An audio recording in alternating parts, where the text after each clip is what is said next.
Chapter 31, Death's Head Shells. Chapter text with the contest halfway through, the houses were rallying behind their respective competitors with more gusto. Many people considered Bridget the new favorite to win, though Hufflepuff still threw all of their support behind Rose and Hannah, and of course Gryffindor frequently burst into choruses of Weasley is our king, with little prompting. Arjuna had gone from Ravenclaw's ace to Ravenclaw's disgrace overnight. It was incredible to Harry how in just one day she seemed to have lost every friend and admirer she'd ever had, all except for Astoria, who stubbornly stuck by her friend's side and threatened to hex anyone who said a single sour word to her. "I feel kind of bad for her," Hermione admitted quietly Monday morning at breakfast. "Arjuna, I mean. I thought she was cheating to get ahead because she didn't think she could win. I didn't know that she actually couldn't cook what she was given." "She should have been upfront about it from the start," said Ron with a frown. "I mean, those foods were assigned randomly, so if she knew she couldn't cook beef, she should have said something before the contest even started." "Yes, but imagine how hard that'd be, having to tell that to someone you really look up to," said Hermione.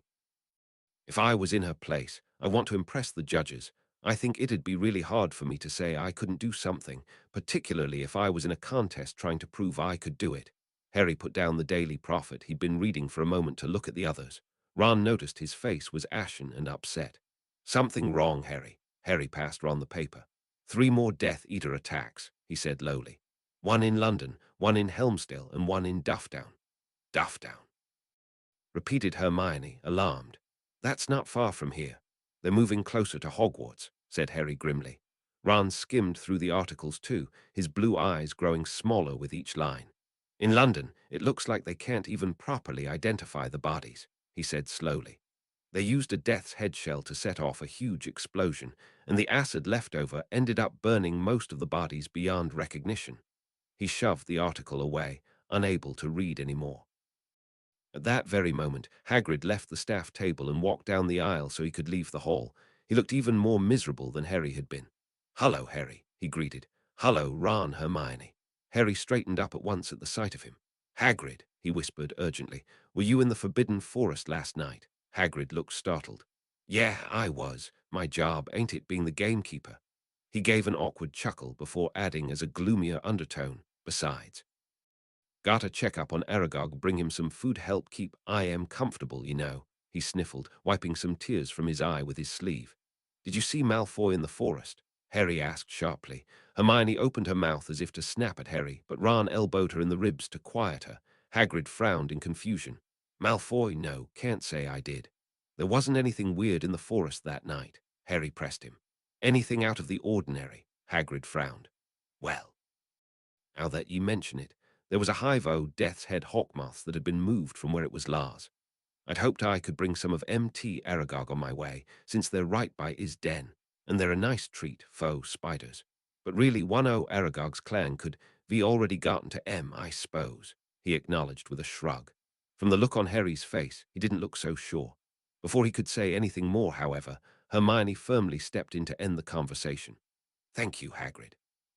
Despite his lingering confusion about Harry's interrogation, Hagrid nonetheless gave a casual shrug and a smile. "You're welcome. Well, better go start my rounds. You lot stay out of trouble now." Hagrid left. Hermione whirled on Harry. "Harry, I told you to forget about Death's Head Hawkmoths," Harry repeated, his green eyes very wide. "Whenever we use them in potions, they tend to blow things up. I bet that's the exact stuff that's in those shells the Death Eaters used in London.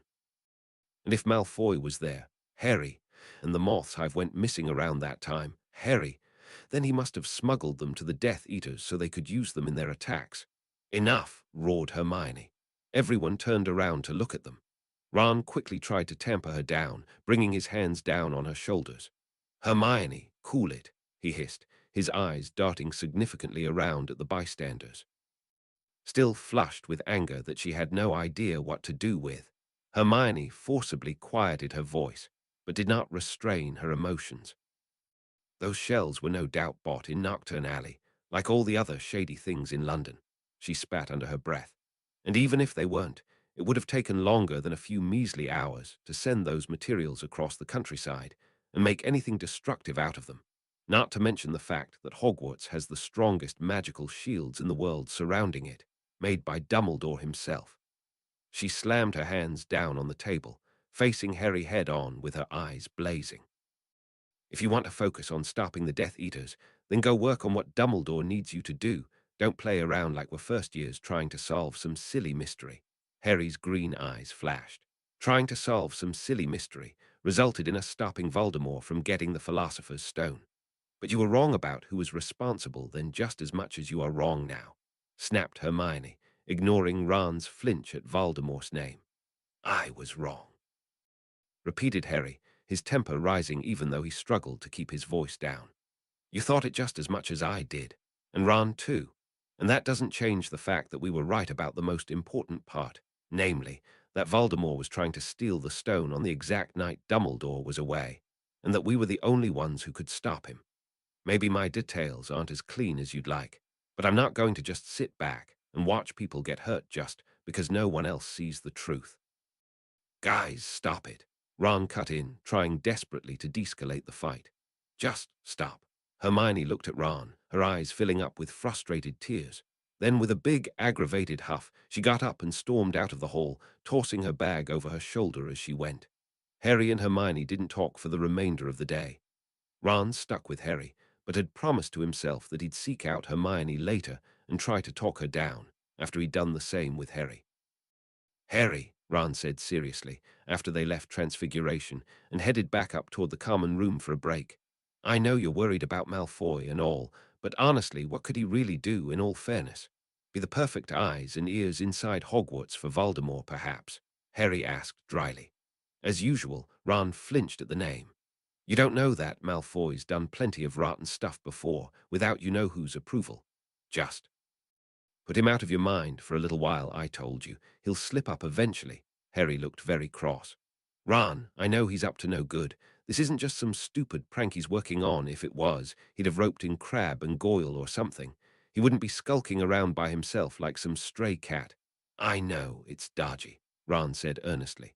But, well, you can't just worry 24 hours a day about it. There are other things going on, the upcoming Quidditch season, the Magic contest. Ron, the Death Eaters are closing in, Harry shot back, his tone wrinkled by frustration and desperation.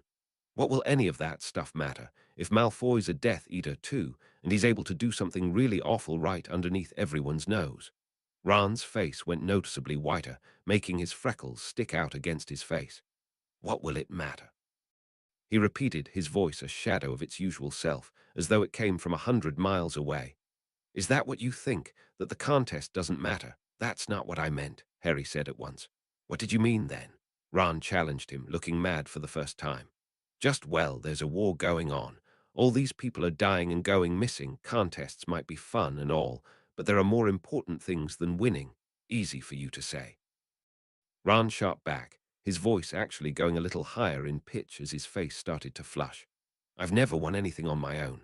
I've never once had anything that was mine, solely mine, in my whole life. Sure, I did better at Quidditch this year, but even then I had to share the glory with you and the rest of the team.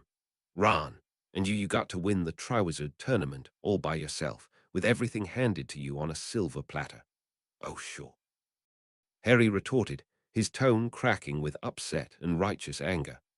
That's something to be jealous of, getting some stupid prize just because a dark wizard wanted to resurrect himself with my blood, and I just happened to be the only person to make it back alive. By this point, Ron's face had turned a dark maroon. The point is, you've always had a chance to shine, and I've always stood behind you, cheering you on, and the one time I have the chance to really do well in something, to really prove myself, on my own, you can't bother to do the same. I do support you, Harry said desperately. You sure don't bloody well act like it. Ron, you've never had to prove yourself. You're my best friend. You started the DA with me. You've saved Hermione's and my lives plenty of times. You're a perfectly brilliant keeper, and everyone in Gryffindor knows it. I want you to do well, but if Hogwarts is in danger, I don't care what you think about me. Sorry, Harry, but I'm not doing this for you, or for Gryffindor, or for anyone else. I'm doing it for me. A fancy contest title isn't going to protect you from Voldemort. Harry shot back, his tone oddly tense despite the escalating anger in the conversation. Despite the predictable flinch at the name, Ron stood tall, his blue eyes boring into Harry's green like acid. Maybe not, but I'm not going to shut out all the little joys of life just because everything in the world is going to pot. And if you think that's stupid of me, then go the hell ahead. Harry, still looking upset, opened his mouth as if to answer, but Ron shoved past him, knocking his shoulder roughly against his as he went. Ron left down the opposite staircase, not really sure where he was going. Maybe the grounds by the lake, to clear his head, or maybe to go find Hermione. Maybe she was at the library. It was as he headed downstairs toward the front double doors, however, that he was stopped by the sound of a terrible wail. Ron turned. The base of another staircase, not far from the Great Hall, were Susan Bones and Hannah Abbott. Susan was on the floor with both of her arms around Hannah, who was curled up in a ball and hiding her face in both hands as she sobbed uncontrollably. A letter lay abandoned on the ground a short ways away. "Hannah!" Ron dashed over, his face full of concern. "Hannah, what happened?" Hannah was so lost in her tears that she was unable to answer. Susan looked up at Ron sadly, shaking her head slowly. "It's her mum," she said quietly. "She'd been shopping in London yesterday, near where the flare went off. Her dad went to the ministry, and he picked out her body in a lineup. He recognized her by her brooch," she added in a murmur so soft it was barely audible. Hannah gave a terrible, grief-filled scream that sounded like it was being ripped out of her, before crumpling in on herself, clutching her own forearms desperately as she sobbed harder. Ron was left speechless, not sure what in the world he could say. To lose your mother, and then to find out by post, with your father only being able to recognize her based on what she was wearing rather than her face. All he could think of to do was bend down next to Hannah and hold her hand. He wanted to say something too, but "I'm sorry" just felt like such an insignificant, stupid, meaningless phrase. Chapter 32. Self-Destructive Tendencies. Chapter text: Hannah left Hogwarts that same day, with plans not to return until the following week. News of what had happened to her mother swept through the school quickly, leaving most of the students wondering if she'd have to forfeit her place in the contest too. Tuesday night, Ron went down to the kitchens to meet up with Bridget and the others. He was the last to arrive, and he was startled when he found Arjuna and Astoria already standing in the middle of the group, talking to everyone. They both stopped at once, though, when he entered. "Hey, Ron," said Bridget. Her dark face was notably solemn, without a single touch of a smile. She walked over to him, and they clapped their hands together in their usual static, masculine handshake. Ron then glanced at Arjuna with some suspicion. "Arjuna had an idea of something we can do for Hannah," Kevin explained, noticing the tension between the two at once and gently trying to pacify it. Ron raised an eyebrow. "For Hannah?" Arjuna gave a weak nod. "Look," she started slowly, trying to project confidence even though her tone sounded choked in the back of her throat. "I know I did wrong in the contest, but whatever you think of me, I never thought ill of any of you. And more importantly, what Hannah's going through, that's my worst nightmare. My mum, she's really good with charms, but nothing else. She only received the one newt when she was at school. She can cook like nobody's business, and her charms are amazing, but she's no aura. If she were there, where Hannah's mum had been," she swallowed, "I know she would have been no match for the Death Eaters." Despite himself, Ron felt his distrust ebb away. Astoria wrapped her arm around Arjuna supportively. This encouraged Arjuna to continue a little more assuredly. "So I hoped you'd help me make a few care packages for her and her father," she said. "I brought some enchanted food containers." She indicated a small pile of bright blue dishes and Tupperware on the counter that we can pack all the food in to keep it hot and fresh. I thought it might make them feel better to receive some nice, hot food made just for them. The others looked at Ron. Ron didn't have to consider the idea long before his mouth spread into a very small smile, and he nodded. "Sure." Over the next 2 hours, the student chefs pitched in, cooking and baking delicious dishes to send to the Abbott house. Colin and Kevin worked together on a chocolate souffle. Astoria made a spinach and cheese breakfast quiche. Daphne baked Sally Lunn bread, and Owen mixed together a cinnamon vanilla butter to go with it. Rose made an apple pound cake with a caramel glaze. Millicent made a pesto lasagna with creamy bechamel sauce. Joe made a carrot cake, decorated with white frosting and little yellow icing hearts. Bridget cooked up a big bowl of potato soup with bacon and asparagus. Arjuna baked a delicious Indian bread she called aloo paratha, while also enclosing 2 little covered cups of fresh chutney that Owen had made for it. Ron made a new variation of his chocolate cream pie with curry powder, this time taking the time to taste the batter beforehand to make sure the spice was not overpowering. Once they'd sealed all of the food in their containers, Astoria decided that they should send little notes for Hannah on each of the dishes. Most of the group was able to scribble something down quickly, but Ron was at a loss. He bit his lip as he stared down at the blank piece of parchment. "What is it?" Daphne asked him as she secured her note to her bread tin. Ron shook his head. "I don't know what to say. I mean, what can I say? She lost her mum. I've never lost a family member that close before." "I have." Everyone looked up at Owen.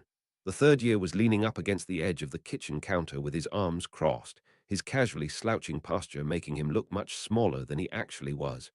"I lost my dad when I was 7, he said quietly. His voice was amazingly level, given the subject matter. He'd gotten this disease called lupus. It attacks the immune system and makes you sick all the time. He was a muggle, so he stayed at a hospital about an hour from our house. Mum and I had gone to visit him just the day before. He'd said he felt great and was excited to get back home and build that treehouse he'd promised me. Then late that night, Mum was called to the hospital and she left me sleeping at home with Grandma Trudy. When Mum came back the next morning, she told me he was gone. From what Mum told me later, he'd had a heart attack that night, and the doctors were struggling to restart his heart and keep him alive. But when they did, all they saved was his body. He'd already lost all brain function when he'd had the heart attack. The other chefs all looked horrified. Owen lifted himself fully to his feet, straightening up as he stared Ron down. "Would you like to know what I would have wanted to hear if someone had written me a letter after it happened?" Ron was so stunned that all he could do was give a shaky nod.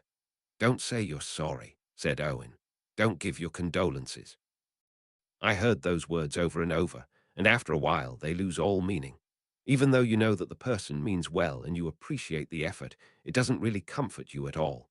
It doesn't matter if they feel sad about what happened. What matters is knowing they'll be there to listen, not that they'll spout the words that we're all trained to say. Everyone was left speechless, except for Cho, who gave a small nod. "Sometimes you need to follow that person's lead. When they lose someone," she said softly. "When Cedric died, all I ever heard was people telling me they were sorry, but they couldn't give me what I needed, which was, well, to know why it had happened. No one could tell me why except for Harry." The end of her sentence trailed off into nothing. Kevin glanced from Cho to Owen before he walked over to the counter and picked up another sheet of parchment and a quill and handed them to Owen. "Owen, why don't you write a letter from all of us?" he said gently. The others nodded in agreement. Owen looked at the parchment and then up at Kevin. Then he took them both and wrote out a quick note. "Dear Hannah, this is the first of several packages we'll be sending your way. We missed having you down in the kitchens, so we cooked with you and your father in mind. The containers are enchanted to keep the food warm, so hopefully they'll help fight the chill in the air. Take your time and please take care of yourself. We're all here for you." He then signed his name at the bottom. Arjuna added her name, then Kevin, then Daphne, then Bridget, then Rose and Colin, then Astoria, Millicent, and Ron. As Ron read over the letter, a thought flickered to his mind. "I think," he said, his eyes drifting to Bridget, Rose, Millicent, and Astoria, "I think we should tell Ramsay that we want to put the contest on hold until Hannah gets back." Astoria smiled. "I think that's a great idea." Rose and Millicent nodded too. "Go ahead and add it to the letter," said Bridget with a small smile. So Ron took the quill and added his own postscript.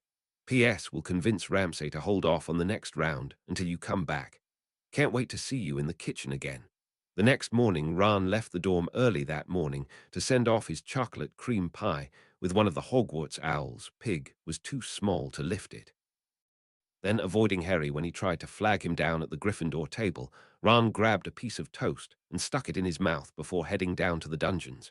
He met the 4 other remaining contestants, Bridget, Astoria, Rose, and Millicent, just outside Ramsay's office. Bridget rapped on the door before opening it. "Professor Ramsay." Ramsay, who'd been sitting at his desk grading papers, raised his head as they entered the room. "Hello, Bridget," he greeted. His voice was noticeably grim. Hello, Astoria, Rose, Millicent, Ron. Professor, Ron stated firmly, we've talked it over, and we don't want Hannah to have to quit the contest. Both of Ramsay's eyebrows rose. Hannah's one of the best of us, easily, said Rose earnestly. She just lost her mum. I know she'd hate not being able to finish the contest, too.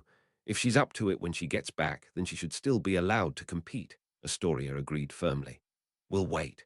Bridget and Millicent both nodded. Ramsay looked around at all of them, still visibly surprised. Then his mouth spread into a proud smile. I was hoping to send a letter to Hannah about her place in the contest today, he admitted. Fortunately, you came to see me before that letter was sent, so now I can add that we'll all be happy to wait until she returns to school. Ron grinned broadly at Bridget. Thanks, Professor, he said. Ramsay nodded.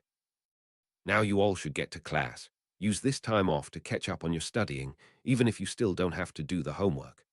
The 5 students left the room, breaking apart and heading off in different directions. Bridget stuck with Ron as the two strolled out toward the lake. When I heard about the attack in London, I was worried, said Bridget. Mum's restaurant wasn't far from where the attack happened. Fortunately, I got a letter from her the same day telling me she was all right. That's good, Ron mumbled. Bridget sat down under the tree, Ron following her lead. Bridget lay down in the grass with her arms behind her head. Do you reckon Hannah will like everything? She asked. Sure, Ron said, startled. I mean, it all smelled amazing. Bridget gave a weak smile. I had no idea what to make. Mum's potato soup always does really well in the winter, but what do you make for someone when they're grieving? I've lost plenty of friends before, sure, but that's not really the same thing, is it? Ron looked at her in concern. Lost plenty of friends, Bridget shrugged. Not to death or anything, just lost M. Sometimes it was their fault, but most of the time it was mine. Ron's expression seemed to demand explanation, so Bridget went on. I have something of a self-destructive tendency when it comes to friends. I remember Georgette. She's one of our prefects in Slytherin House, saying it's a problem a lot of us snakes have like. We get overprotective of our friends to the extent that we're baring our fangs at any perceived threat that comes their way, or worse, going out of our way to make ourselves look good to them, no matter what. Bridget's eyes drifted up toward the clouds absently. One time, back in ballet class, I made friends with this girl named Leela Wright. She was beautiful. She had long, brown hair and big green eyes. I think she would have been in Gryffindor for sure if she'd gone to Hogwarts. But, well, I knew what she thought about people who were different or weird, so I played myself up, trying to blend in and seem normal. I'd chat with her about boys pretend that I had crushes on random boy bands, all because it made me happy, being around her, and I was desperate to make sure she liked me too. But then one day I looked in the mirror, and I was disgusted by what I saw. I was fake and phony, and it was all because I was trying to impress Leela. And whenever I had tried to be honest, well, she didn't want to hear it. So one day I just stopped talking to her even when she tried to meet up. I would brush her off, not knowing how to be honest about how I felt until finally she blew up at me, calling me a traitor and a loser and saying we were through. And that was that. It looked like thoughts were swirling in Bridget's eyes. I still miss Leela sometimes, she admitted quietly. She was great at making people laugh when the situation called for it. It wasn't good for you, though, clearly, said Ron, frowning deeply. Oh, sure, Bridget granted. I know the situation wasn't healthy, but it still hurt just as much to break it off as it did to stay there. Because you cared about her, surmised Ron. Ron shrugged. Well, she clearly wasn't a true friend if she couldn't accept you as you were. Bridget smirked. HN, well, you've certainly never had that problem, I'd wager. You Potter and Granger are inseparable, aren't you? Ron looked away uncomfortably. Bridget turned over so that she was on her stomach, propping her chin up on her hands. Not so much, she asked, her face scrunched up in concern. Ron sighed. It's complicated. He tried to explain what was going on between him and Harry without going into too much detail about Dumbledore's mission. Bridget listened patiently, nodding every so often as she took it all in. When Ron was done, she raised her eyebrows dully. Sounds like Potter's got a bit of Slytherin in him. What do you mean? Asked Ron. Self-destructive tendencies, Bridget said simply. You said he's worried about Draco Malfoy being a Death Eater. Sure, that's stupid. But if Draco was a Death Eater, that would threaten Hogwarts and everyone in it, wouldn't it? I suppose, granted Ron. And everyone at the Daily Prophet has been crowing about how Potter's some chosen one, destined to defeat you-know-who and all that, yeah. Yeah, but all of that's sort of rubbish, Ron said quickly, knowing full well that Harry didn't want everyone to know about the prophecy. You know, who's just put a big target on Harry's back, that's all. Exactly, said Bridget. And if he has a target on his back, then what about the people he cares about? She casually tossed her braids over her shoulder. From where I stand, it sounds like Potter's gotten a bit paranoid, and who can blame him, really? He's not being selfish, he's just caring too much in the wrong ways. You shouldn't forgive him for that, mind you. He needs to figure out his mistakes on his own first, but at least it might make it easier for you to forgive him once he's screwed his head on straight. Ron leaned back against the tree trunk, gazing up at the sky too. I guess so, Ron. Bridget and Ron both looked up at the same time to see Hermione running up to them. There you are, said Hermione. I was looking. She then caught sight of Bridget, who she hadn't noticed before. She abruptly fell silent. Oh, I'm sorry, I didn't mean to interrupt. You didn't, Ron said quickly, getting to his feet. We were just talking. Hermione's eyes floated from Ron to Bridget, a weird glint flickering through them. Well, you missed Transfiguration, she said stiffly. I know you don't have to do the homework, but I didn't think you would just skip it. Oh, no, I just lost track of time, Ron said sheepishly. He turned to Bridget. See you later, then. Bye, Bridget said coolly. Hermione turned on her heel and started back up toward the castle. Ron dashed a bit to catch up with her. You could have told me where you were going this morning, Hermione said accusingly.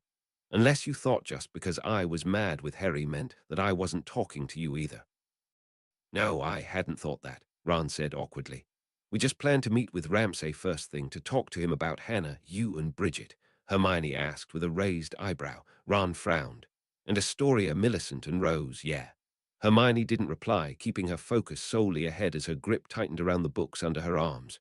What's with you? Asked Ron, feeling defensive for a reason he couldn't quite put into words. Nothing, sniffed Hermione. Come on, snapped Ron. You're acting bonkers. Hermione stopped walking and whirled on him. Am I? Well, maybe that's because you just skipped class to play hooky with Bridget. I wasn't playing hooky, we were just talking about stuff and I lost track of time. And what was so engaging, exactly? I was telling her about Harry, if you must know. Something you couldn't have talked about with me. You weren't there. I've always been there. Hermione shot back, her voice cracking. Always. You and Harry were my first friends, ever. And you just don't understand that, do you? She turned away and dashed away up the hall, leaving Ron feeling perfectly lost. Chapter 33, Making Up. Chapter text. After getting into two big arguments with his two best friends in one day, Harry was left alone and full of self-loathing. His concern about Malfoy, however justified he felt in it, had driven away the two people he had always thought he could rely on, and having neither Ron nor Hermione to sit next to in lessons was difficult. He'd taken to sitting with Neville, who showed him a little sympathy. You're right, in a way, Harry, Neville had said bracingly that Thursday. I mean, yeah, in a big sense, no one's really going to think about who won or lost a contest when you know who comes knocking on your door. But still, you were being sort of a jerk about it. Tell me something I don't know, Harry muttered gloomily. Neville frowned. Okay then, how about this? If you want to fix things, maybe you should try to show Ron and Hermione that your priorities have changed. It's like Gran says, actions speak louder than words. Harry considered this advice over the rest of the day. Several times he saw Ron in the hallway and tried to reach out to him, but it seemed that whenever he tried, Ron was occupied elsewhere. Harry didn't even see Ron in the dorms at night or in the morning before class, since he was out until very late and then up very early. Harry suspected that Ron had been spending all of his time in the kitchens. Was it to practice for the contest, or was it just to avoid him? Harry wasn't sure. But it seemed that Ron wasn't speaking to Hermione either, so maybe Ron wasn't just avoiding Harry. Regardless, Harry came to the conclusion that he couldn't just wallow around in self-pity, desperately trying to get Ron's attention. If Hermione didn't want to talk to him, and Ron wasn't going to slow down enough to let him apologize properly, well, then he'd just have to do something about it. That Sunday, Harry saw Slughorn going down to the dungeons to visit Ramsay in his office, and he made up his mind. If Slughorn was still visiting Hogwarts, even though the contest round had been put off, then it was the chance he needed to get that memory. All he needed was a little luck, he realized. and he knew exactly where he could get some. Just after 1 a.m. on Monday morning, Hermione had fallen asleep in one of the cozy chairs in front of the Gryffindor fireplace. She'd taken to hiding out in the library a lot that last week. It was something she'd used to do in first year, back when she didn't have anybody to talk to. In the library, you were generally not supposed to talk after all, so the silence wasn't nearly so lonely. She awoke out of a deep sleep to someone grabbing her shoulder and shaking it. Hermione, Hermione. Her eyes blinked open sleepily to see Harry smiling broadly at her. Hermione, I did it, he whispered gleefully. I got the memory for Dumbledore. Hermione gave a start. What? I thought about what you said, and you were right, he said. I wasn't putting the attention on what Dumbledore needed me to do that I should have, and I saw Slughorn going down to meet Ramsay, so I thought it'd be the perfect time to talk to him. I knew I'd need some luck to make sure I could catch him while he was alone, so I used some of the Felix Felicis Ramsay gave me. He took out the tiny bottle from his robes. It was now half empty. And Felix told me to go see Hagrid, right. On the way over, I found Slughorn at the greenhouses. Harry went into the whole story as Hermione listened. He told her about how Slughorn and he had found Hagrid sobbing over a dead Aragog at the edge of the forest, and had helped him bury the large spider. About how Slughorn and Hagrid got drunk back at Hagrid's cabin, and Harry was able to coax the intoxicated Slughorn to give him the real memory, and finally what the memory was and what it meant. So these things, Horcruxes, Hermione said slowly, hold pieces of your soul. Yeah, said Harry. Voldemort wanted to make 7 of them, but he lost his chance in making the 7th when he failed to kill me. Dumbledore says they'll try to possess people, and can sometimes even carry some of the owner's personality too. Tom Riddle's diary, Hermione realized. Exactly. I destroyed one of them by accident by stabbing the diary with the basilisk fang, and Dumbledore's already destroyed another, which was Slytherin's ring, so all that's left to do is find the other 4. Slytherin's locket, Helga Hufflepuff's cup, Nagini, and something of Gryffindor or Ravenclaw's.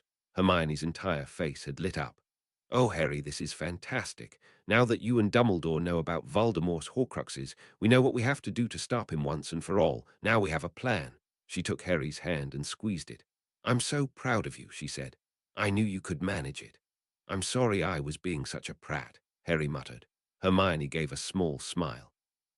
Sorry, I yelled. She got to her feet, yawning as she closed her copy of Standard Book of Spells, grade 6, which had flopped over onto the floor when she had dozed off. Well, I'm going to tuck in, see you in the morning. Night. When Harry went up to the Gryffindor boys' dorms, he found that Ron had still not arrived yet. Harry tried to stay up for him, but ended up dozing off around 2 a.m. When he woke up, Harry caught sight of Ron, already fully dressed, darting out of the dorm. Harry stumbled out of bed, still in his uniform from the day before, and tried to chase after him. Ron. But Ron didn't answer. He hadn't heard him, or chose not to hear him. Begrudgingly, Harry got dressed and headed down to breakfast. He met Hermione on the way down, but once again, Ron was nowhere to be found. I think he's spending most of his time down in the kitchens with Bridget, Hermione muttered bitterly. Darby's been apparating him into the dorm so he won't get in trouble for being out of bed after hours. Harry frowned. Well, I guess even if the contest round is put off, he should put in the practice. Hermione gave a disapproving sniff. Harry glanced at her out the corner of his eye. She looked rather despondent. She kept skewering her shepherd's pie with her fork. Come to think of it, why are you two fighting? Harry asked, his frown deepening. Who says we're fighting? Grumbled Hermione. Harry shot Hermione a dry look. I might wear glasses, Hermione, but I'm not blind. Hermione's head fell slightly. She pushed her shepherd's pie away as if she suddenly felt too sick to eat it. Harry, has Ron ever talked to you about Bridget? Harry blinked.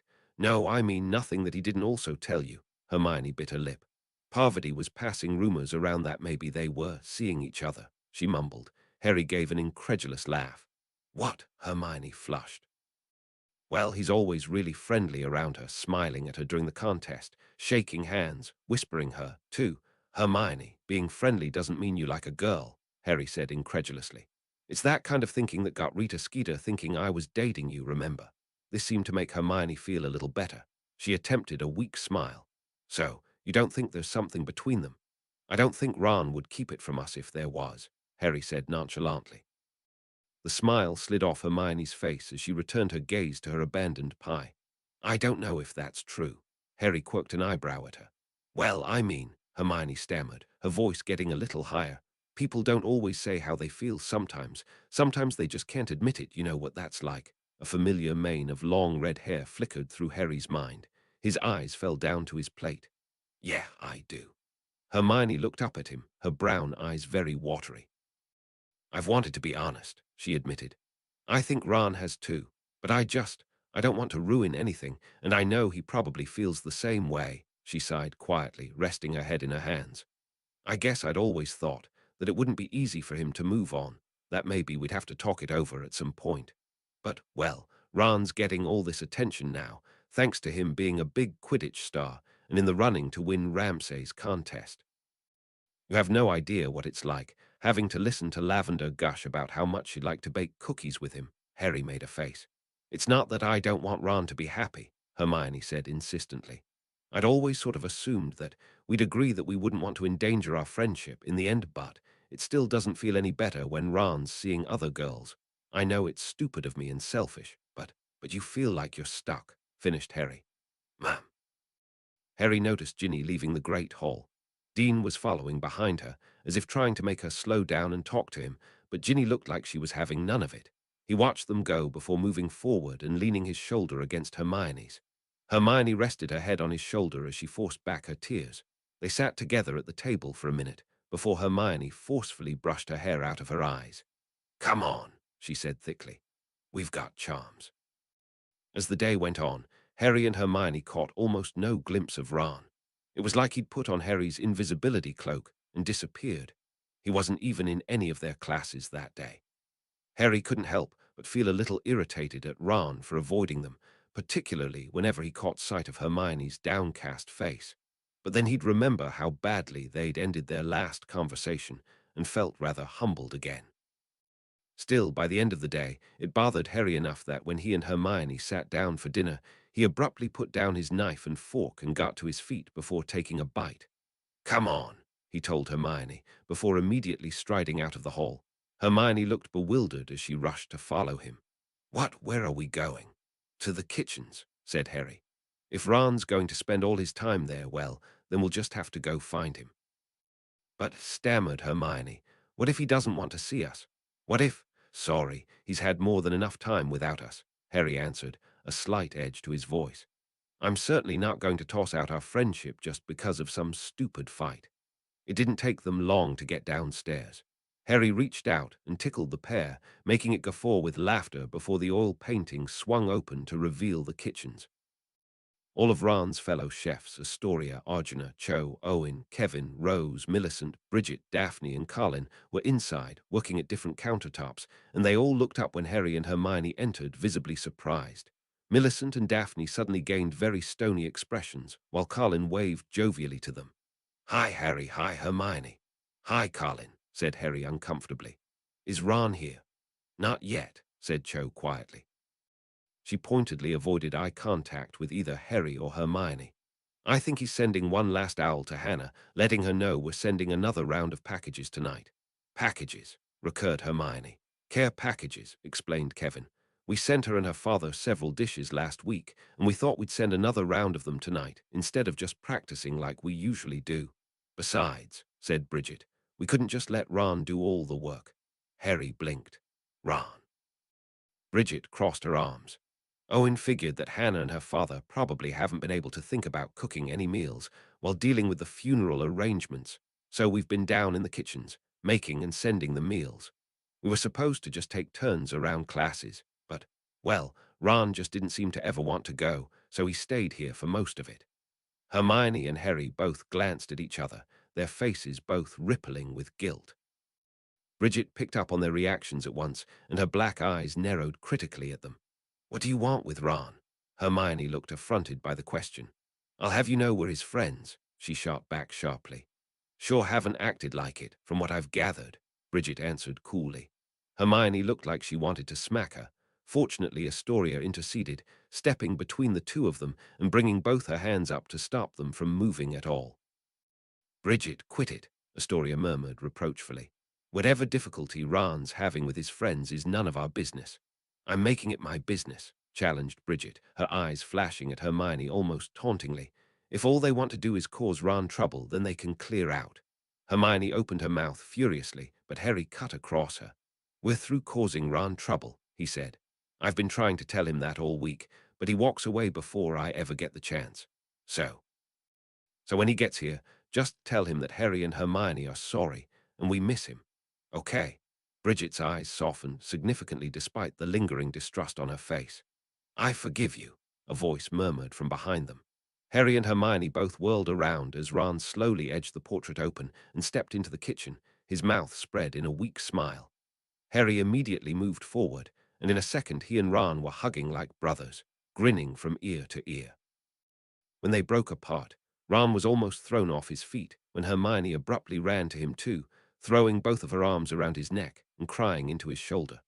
Oh, Ron, I'm sorry, I'm so sorry. I was being so stupid and selfish. And hey, Ron said weakly, looking perfectly terrified by Hermione's reaction. Easy, Hermione, it wasn't as bad as all that. But her words clearly made him feel better, judging by his over-the-top attempt at sounding casual. He secured an arm around her, squeezing her shoulder in an attempt to comfort her as he looked up at the others. His fellow chefs were all smiling, not more so than Bridget. Good to see you finally made up, she said. Hermione blinked through her tears at Bridget, looking flabbergasted. But you said, I figured Ron would be showing up pretty soon, Bridget said smugly. So I thought if I put enough pressure on you, you'd just blurt out what needed to be said, and I was right. As usual, the Slytherin outthinks the Gryffindors. Ron shot Bridget an attempt at a reproachful glare, but it didn't succeed, mostly because he couldn't keep the smile about having his two best friends back off his face. Hey, Ron said to Harry and Hermione awkwardly. Maybe tonight we can catch up in the common room. I mean, I don't think you want to stick around for our practice. I'd love to, Harry cut him off abruptly. Ron blinked. You would. You're always so excited talking about them afterwards, said Harry with a shrug. This way you won't have to tell us. That is, if you guys don't mind having someone to taste things when you're done. The student chefs glanced around at each other. Although Millicent and Daphne didn't look quite sure, Kevin took charge and immediately answered, of course not. Ron beamed from ear to ear as Harry pulled up some stools for him and Hermione so they could watch the others cook. Oh yeah, he recalled. Hermione. I told Millicent about SPEW the other day. You did, said Hermione, looking stunned. Yeah, Ron said with a nervous laugh. She thinks, let me take this, Weasley, Millicent said dryly. She turned to Hermione, her brown eyes very cold despite how fast she was mixing the batter in the bowl in her hands. Granger, she said curtly, this organization of yours is interesting. Both Harry and Hermione were taken aback. Really, said Hermione. Interesting but misguided, Millicent continued sharply. Have you talked to any house elves about your movement? Well, yes, said Hermione awkwardly, but she infused righteousness into her voice. Though thanks to the unjust system they've been forced under, they've been conditioned into believing that it's right that they serve masters, to everyone's surprise. Millicent actually laughed. It was a rough, barking sound. It almost reminded Harry of Sirius.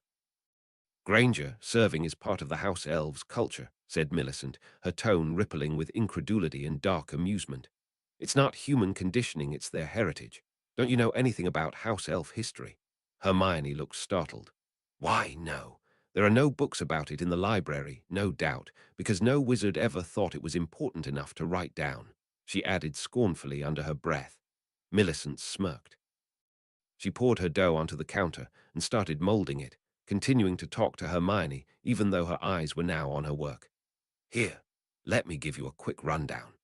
As the chefs all worked on their dishes for Hannah, Millicent gave a short lecture about elf history to Hermione, who took it all in with great interest.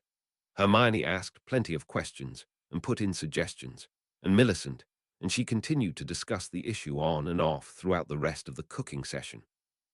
When all the dishes were cooked and packaged up, Harry, Ron, and Hermione hurried back upstairs together, since it was still plenty early enough for them to get up to bed without needing to be apparated upstairs by any of the house elves.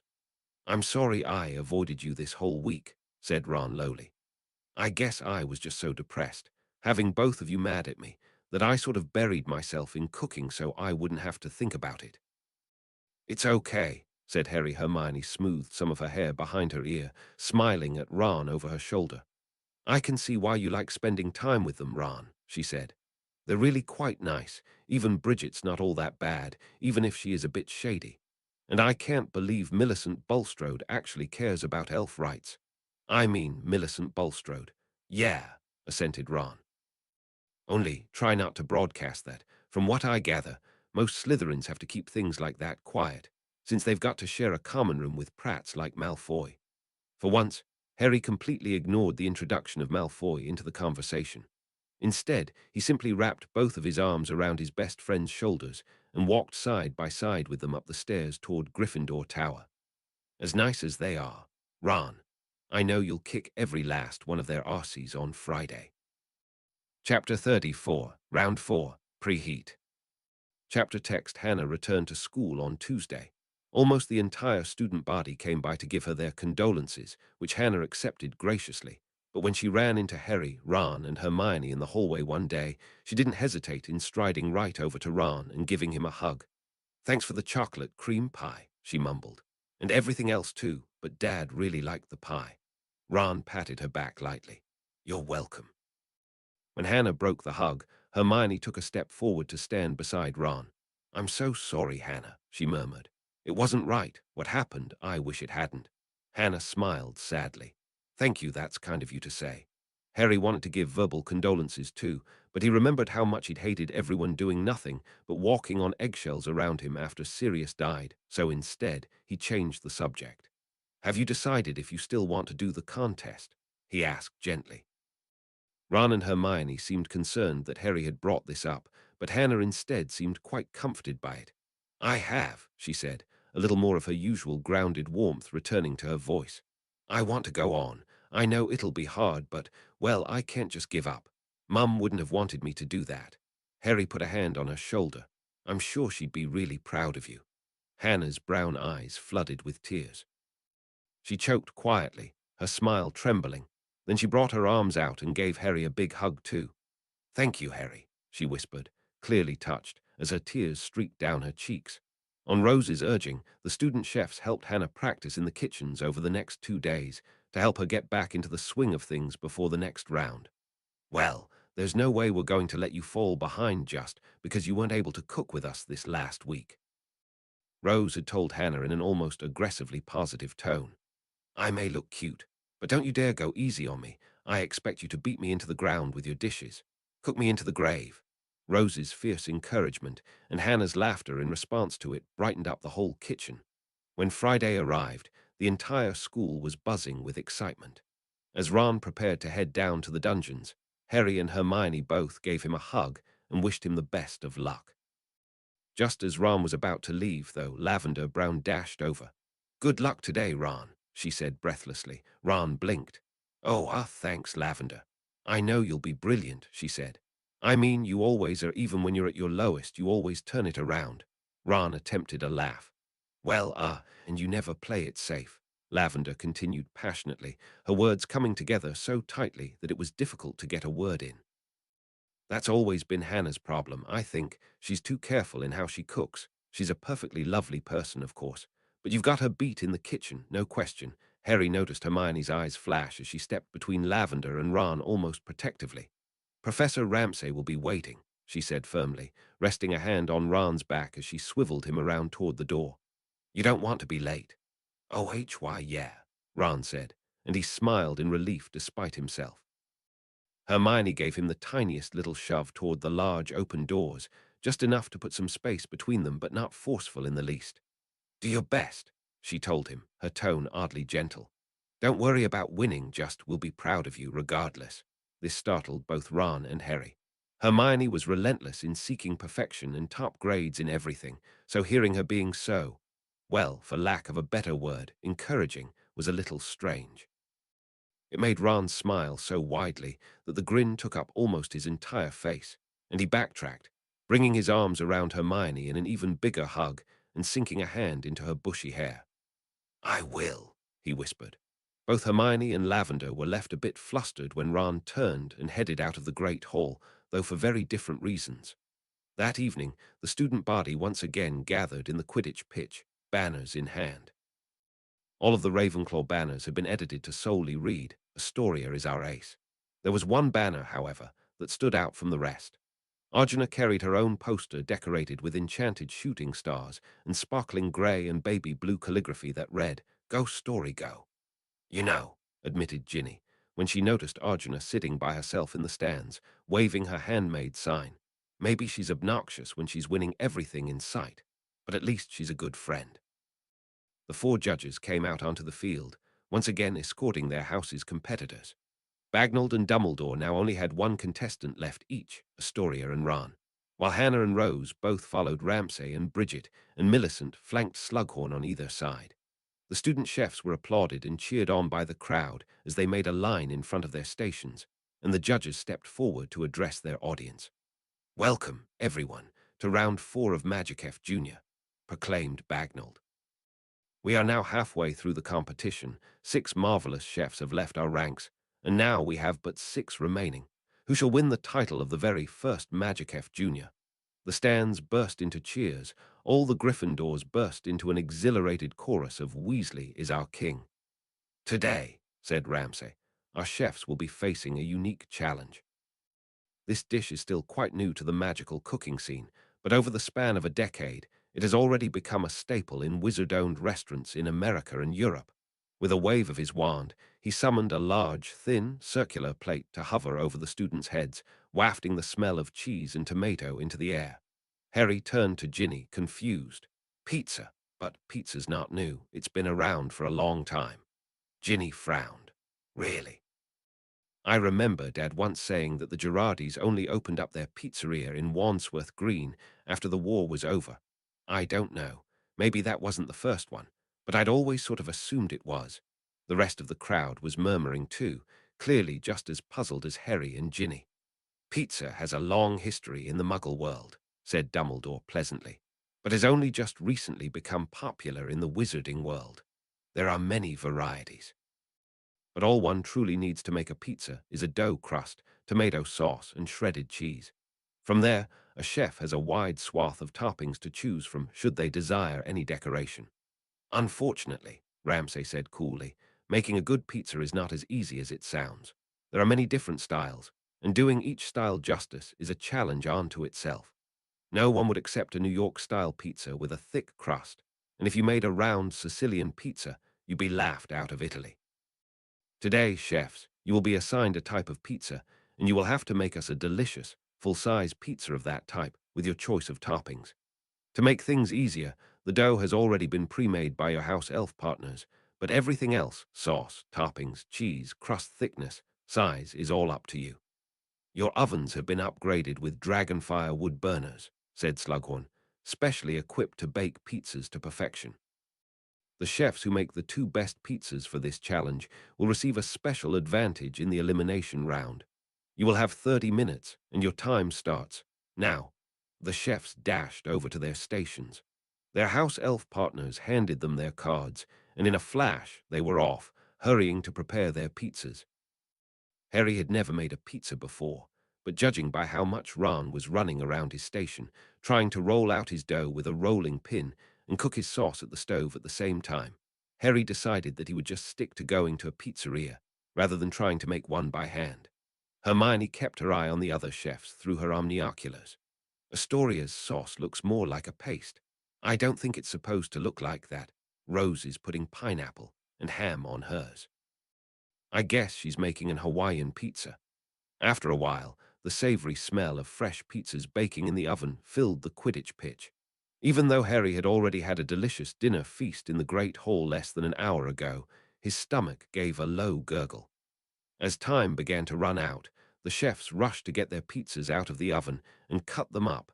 Rose had some trouble cutting hers up neatly. After time was called, the pizzas were levitated to the judges' table one by one, and each chef stepped forward for the judge's verdict. Millicent had been assigned a New York-style pizza, and she topped it with anchovies and tomatoes. The judges praised her dish, though Bagnold pointed out that her crust was just a touch too thick. Rose had had to make a Greek pizza, but she decorated it Hawaiian style, using feta cheese, pineapple, and sliced ham. Ramsay gave Rose a raised eyebrow and a wry smile when he picked up his slice, asking sarcastically if she was aware of the fact that one does not put pineapple on pizza. Rose grinned from ear to ear. Well, I did. The judges all laughed. Bridget had been assigned a Neapolitan pizza, and she played it traditionally, topping it only with tomatoes and basil. The judges praised this approach for being very true of a Neapolitan pizza, but unfortunately, Bridget had made her pizza a little too big, which resulted in its center being a bit soggy. Despite this minor setback, all four agreed that it was still delicious. Hannah had been asked to make a New York-style pizza, and she topped it with pepperoni, basil, oregano, and grated Parmesan cheese. Bagnold in particular complimented her work, saying that it tasted just like the pizzas she'd had when she visited New York City as Minister of Magic. Astoria had been assigned a Greek pizza, and she had chosen less adventurous ingredients than Rose, feta cheese, spinach, olives, and a dash of garlic. All of the judges agreed that Astoria's pizza was easily the best cooked of the day. Ramsay, in particular, noted how Astoria had even gotten the sauce, which should be more paste-like in a Greek pizza, exactly right. Finally, Ron came forward to face the judges. He looks a little nervous, said Hermione. Harry noticed it too. Ron was smiling, but there was a bit of a tremble in his lips. Harry couldn't see why, though his pizza looked great. Hello, Ron, said Dumbledore. Hi, Professor, Ron answered nervously. Could you tell us, please, what pizza you were assigned and what you've made for us? Ron swallowed. I was assigned a Neapolitan pizza. I've never had one before, but I know in Italy they like prosciutto, so I've made for you an eggplant and prosciutto pizza with mozzarella cheese. Each judge took a bite of Ron's pizza. Most of them were frowning slightly as they chewed, as if thinking hard. Ron, Ramsay said at last, before I say anything else, let me just say that this is a very good pizza. Your flavors are wonderful, and I'd be happy to eat the entire thing if I could. Unfortunately, you did not make a Neapolitan pizza. Not only did you add too many toppings for it to be authentic, but also your crust is much too crispy. Did you use a rolling pin? Ron flinched. Yes, sir. That would do it, Ramsay said with a curt nod. Rolling out a pizza too much with a rolling pin presses out all of the lovely air bubbles that make the crust nice and soft. That thin yet soft crust is what helps define a Neapolitan. The crispier crust makes this much more like a New York-style pizza, though quite a bit flimsier than one usually sees. Noticing the despondent look on Ron's face, Slughorn spoke up. It's a very tasty pie, young man, he said kindly. You should be very proud of what you've made. It just doesn't fill the requirement of this particular challenge. Ron gave a weak nod. Thank you, he mumbled half-heartedly, but he looked no more encouraged as he headed back to his station. Hermione's hands clenched around her omnioculars tensely. Poor Ron, she whispered. Even though the judges liked it, they still had to grade him poorly. The judges talked amongst themselves for about 10 minutes before they came forward with the results. You've all done spectacularly in this round, said Dumbledore. Every single pizza we tasted today was worthy of a prize, but we can only pick the two best pizzas and give those two chefs the special advantage in the next round. Those two best pizzas were made by Astoria. Ravenclaw's stands burst into cheers. And Hannah. The joyful screams coming from the Hufflepuffs quickly overpowered the Ravenclaws. Harry, Ginny, Luna, and Hermione clapped too. All right, Hannah, cried Harry. Hannah hugged herself tightly, as if trying to keep the glee from bursting out of her chest.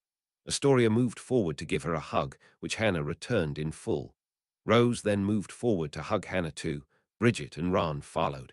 Millicent didn't hug Hannah, but she did squeeze her shoulder and whisper her congratulations under her breath. We will take a 15-minute break and then move on to the elimination round, Bagnold announced. Our next challenge will be quite difficult. So, chefs, prepare yourselves for a battle. Chapter 35, Round 4, Elimination. Chapter text, chefs, said Slughorn. For our elimination challenge today, you will have to make one of my personal favorite holiday treats, which my dear Aunt Amy made every year when the entire family came to visit her country estate. With a wave of his wand, he summoned a table, which carried a large tower of cream puffs stacked high on a plate. Harry had never seen anything like it, though Bridget and Hannah's faces both lit up at the sight. This, said Slughorn, is a Crokenbouch tower. It's a French dessert that traditionally takes about 2 days to make. Today, however, you will have only 3 hours. The student chefs exchanged nervous looks. Hold on, Horace, Ramsay added with a wry smile. We forgot to mention you won't be making your towers alone, because this challenge will be a team challenge. The crowd started muttering amongst themselves, sounding even more nervous. The student chefs, however, all looked a bit relieved. Some of them, like Rose, were even smiling. Astoria, Hannah, said Ramsay. You'll be team captains. You'll select your teammates and choose a name for yourselves, and hopefully you'll then lead that team to victory. At the end of this round, 2 members of the losing team will be eliminated, said Dumbledore, so consider your teammates carefully. We'll use a coin toss to determine who will pick first, said Bagnold. She held up a gold galleon. Hannah, heads or tails? Heads, said Hannah quickly. Bagnold flipped the coin, catching it nimbly on the back of her hand. When she revealed it, the dragon tail was facing up. Tails, Astoria, you shall pick first. Astoria glanced around at her competition, her light blue eyes contemplative. Finally, she looked up at the judges and said quietly, Bridget.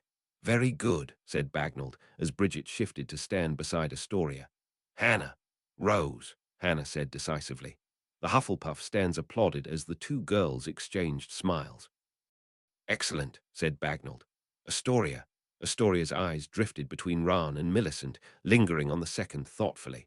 Ron looked away. He knew full well that he'd screwed up badly in the last round, and it would be more than logical to keep the Slytherins on the same team like Hannah had for Hufflepuff. He didn't want to hear the inevitable answer. Ron. Ron was taken completely aback. So were the people in the stands. Even Bagnold looked a little surprised. All right, she said, and that leaves Millicent for Hannah. Hannah and Millicent looked quite pleased by this result, exchanging respectful nods. Next, you'll decide your team names based on a magical creature of your choice, said Ramsay. Take a minute if you need it. The dragons, Astoria said immediately. Suddenly remembering that she hadn't asked the others' opinions, she glanced at Ron and Bridget out the corner of her eye for any objections. They both gave shrugs of mild assent. All right then, Ramsay said, quirking an eyebrow at Astoria. With a wave of his silver-tipped wand, an icon of a black dragon spewing fire appeared on the front of Ron, Bridget, and Astoria's aprons. Hannah whispered quickly to the others. Both of them nodded, and Hannah looked up. We choose the unicorns, she said proudly. Unicorns it is, said Bagnold. With a swish of her wand, an icon of a white, rearing unicorn appeared on the front of the 3 girls' aprons. Unicorns, dragons, proclaimed Dumbledore. As stated, you shall have 3 hours to construct a beautiful and delicious Crotenbouch Tower. You shall be judged not just on your finished product, but also on your teamwork. Your time starts now. The 2 teams ran to their stations. As soon as they arrived at the counter, Astoria turned to Bridget urgently. Okay, she said. Bridget, what do you know about Crotenbouch? They're stuffed cream puffs, Bridget explained. The name is French for cracks in the mouth. They're made of pâte to chew, you know, the stuff you use to make eclairs. The other 2 nodded, encouraging her to go on. The finished puffs have a crunchy shell on the outside, and they're hollow on the inside, and you're supposed to stuff them with a creamy filling. Then you stick the puffs together with a caramel drizzle that hardens and keeps them in place. So it's usually a sweet dessert, Astoria presumed, her tone very thoughtful. Yeah, they're usually made around Christmas, but sometimes they're done in place of wedding cakes too. Astoria turned to Ron. Ron, what flavors would you pair with caramel? Ron looked startled that Astoria wanted his opinion.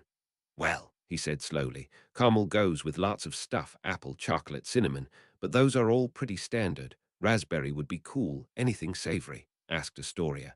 Ron frowned in thought. Well, you could always caramelize a meat, I guess.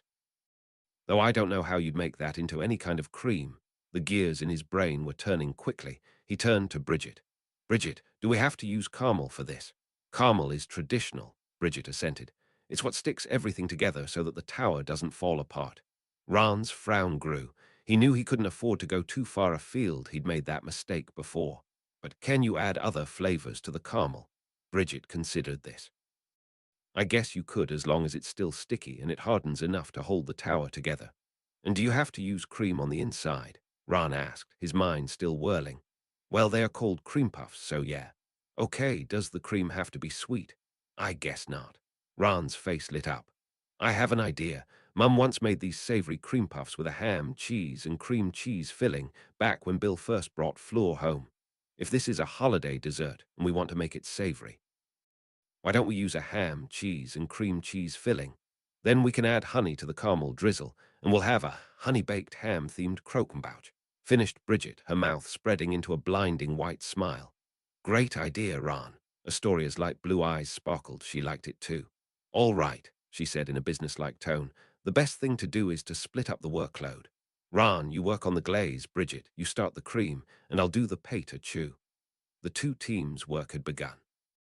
It was more grueling than anything they'd done yet, and Harry could see why, in order to make a tower of cream puffs, one needed to make a whole lot of them, and baking them just right was clearly a challenge.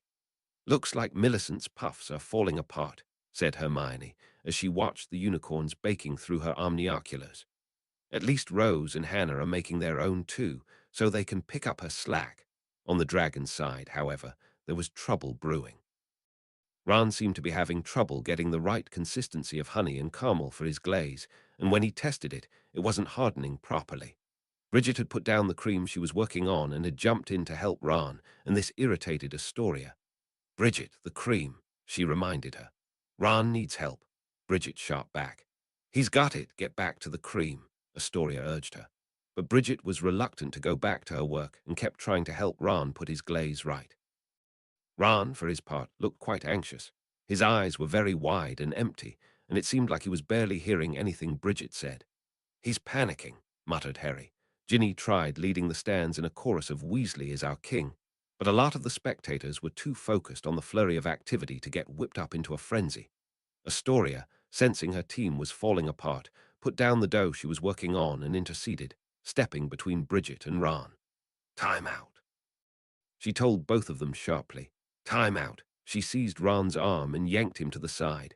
When they distanced themselves enough from the kitchen, she turned to him, her posture strict but her eyes very patient. Ron, what's wrong? Ron had gone very pale, his freckles stuck out obnoxiously against his face. I'm sorry, don't apologize, just tell me what you're having trouble with, Astoria said patiently. Ron swallowed. I don't know, I can't seem to get the balance right. I want to add in enough honey that the flavor comes through. But if it doesn't stick, then our tower won't stay together and it won't be a tower. It's okay, Astoria assured him. That kind of balance is tricky, you'll get it. Of course I'd bollocks everything up again after how bad I did last round, mumbled Ron. His head had dropped and his red bangs fell into his eyes. And because of my mistake now, I've jeopardized your and Bridget's places in the contest too. You should never have picked me. Astoria's light blue eyes hardened, but it made them no less calm. Ron, she said quietly, do you want to know why I picked you? Ron didn't answer. Astoria took his silence as encouragement to go on. Because you have something I don't have. Bridget has the cooking knowledge and experience, but you have the creativity.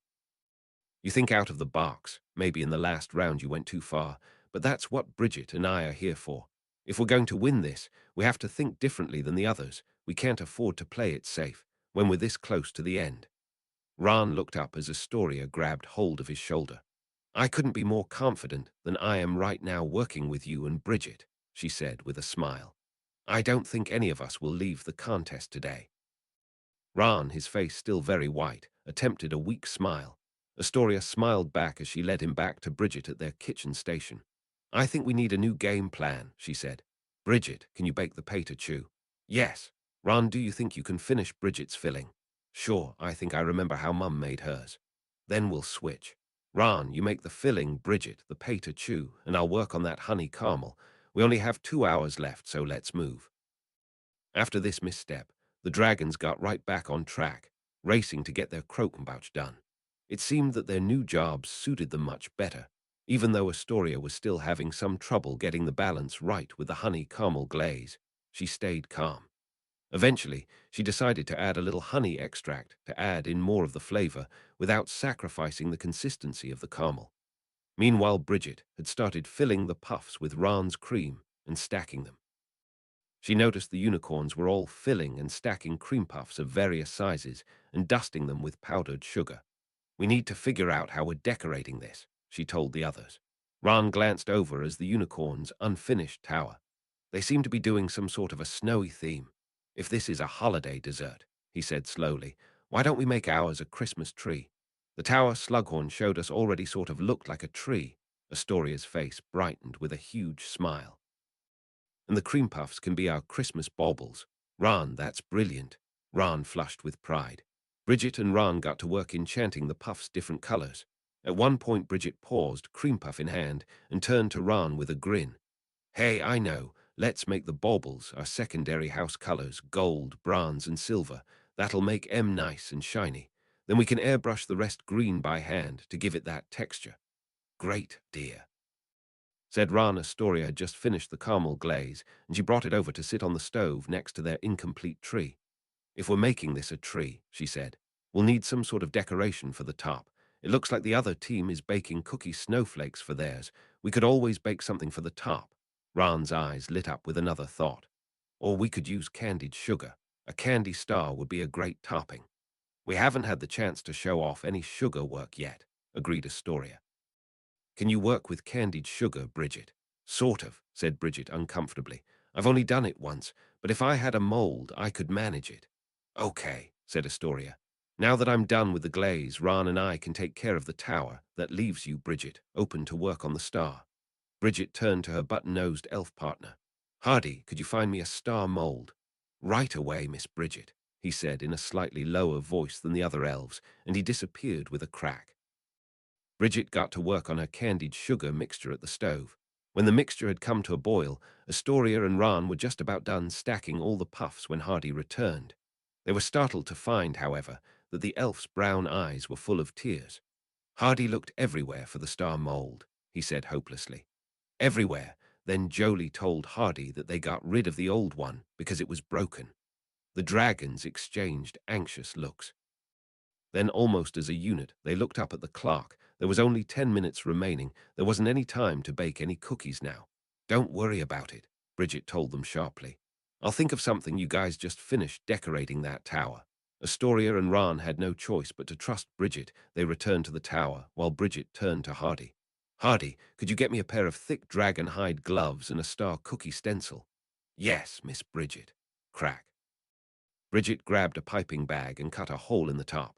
About a minute later, Hardy had returned with both of the items Bridget had requested. Putting the gloves on, Bridget then proceeded to pour her boiling hot sugar candy mixture into the piping bag and used the cookie stencil as a guide of how to shape her star, which was about 3 sizes bigger. Her face was contorted with pain as she worked, but she pressed on stubbornly. 5 minutes, Ramsay called. Both stations were working like crazy. Bridget had just finished filling in her star, her hands throbbing with hot pain. She stepped back, trying to collect herself. Astoria and Ran dashed over to her. Bridget, are you okay? Ran asked. Bridget forcefully breathed in and out. I'm okay, I'm okay. Astoria helped her take off her gloves, as Bridget was in too much pain to do it herself. Her hands had a few small, ugly-looking calluses on the sides of her fingers. Hardy, get Madame Pomfrey, said Astoria, her voice panicked yet urgent. No, Bridget argued. Don't go, Hardy, I'm fine. Don't be daft, those are second-degree burns. Astoria shut her down. Hardy, get Madame Pomfrey now. Hardy inclined his head respectfully to Astoria and quickly disappeared.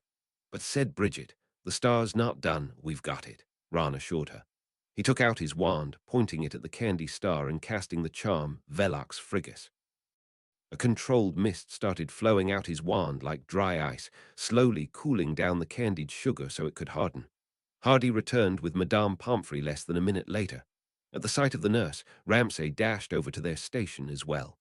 Bridget, are you all right? He asked urgently. I'm fine, she attempted. Shut it, Bridget, you're not fine. Ran cut her off, though his tone was hard with concern. Madame Pomfrey immediately set to work applying some healing potion to Bridget's burned fingers with a cotton ball. You've done enough, Bridget, Astoria reproached her, though her voice was still gentle enough that it was clear that she admired Bridget's effort. We'll handle the rest. Ramsay nodded to Astoria and Ran.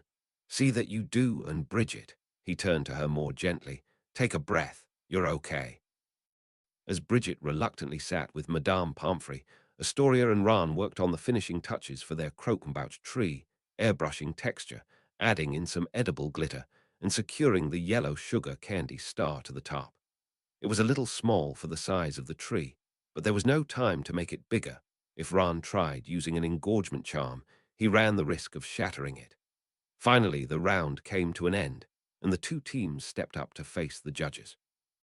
The unicorns, Crotenbouch had turned out beautifully. It was themed for a winter wonderland, with powdered sugar and iced snowflake sugar cookies as decoration. The cream puffs themselves were stuffed with a sweet apple and vanilla filling that Slughorn said was just like the sort his aunt used to make. About the only criticism that any of the judges could offer was that the cream puffs were a little inconsistent, all being different sizes and with varying amounts of cream inside. The dragons, Crotenbouch, turned out pretty well as far as Ron was concerned. It really looked a lot like a Christmas tree with shiny bronze, silver, and gold baubles and a slightly too small star on top. Bridget's hands were healed, but she still kept them pretty close to her chest. Likely they were still twitching with pain. "Hello, dragons," greeted Slughorn. "Hello, sir," the three replied in broken unison. "Astoria, could you please tell us about what you've made?" Astoria took a step forward. "We've made for you a savory Crotenbouch Christmas tree with flavors inspired by a honey-baked ham. The cream puffs are filled with a ham, cheese, and cream cheese filling. The tower is covered with a honey caramel drizzle, and we decorated the puffs to look like Christmas baubles and added a handmade sugar candy star on top." The judges sampled the cream puffs in front of them. When Slughorn bit into his, however, he frowned deeply. "I don't know," he said broodingly, "how I feel about this." He continued to eat it. The dragons all held their breath. "You know," he said slowly, "I think I might love this." The dragons let out a huge sigh of relief, their faces breaking out into smiles. "In fact," Slughorn said brightly, "can someone pass me another? I'd like another." "Your design is really very creative," said Bagnold, as Dumbledore handed Slughorn another puff. "I saw Christmas tree long before you said it, Astoria. I can definitely see those shiny puffs as your ornaments, and I love your star." "You put a lot into that star, Bridget, and your passion shows through," Dumbledore said gently. "Excellent work." Bridget grinned, her white teeth shining. "Thank you, sir." "I admit the star is small," said Ramsay, "and not all your puffs have the same amount of cream. I noticed the one Horace is eating right now has a lot more than the one I had." He indicated the puff that Slughorn was enjoying. "But overall, a beautiful dish. Well done." "Thank you," said Astoria, and she, Ron, and Bridget shared smiles. The judges took a whole half-hour to discuss the results. It left both the stands and the contestants waiting on tenterhooks, looking around at each other nervously.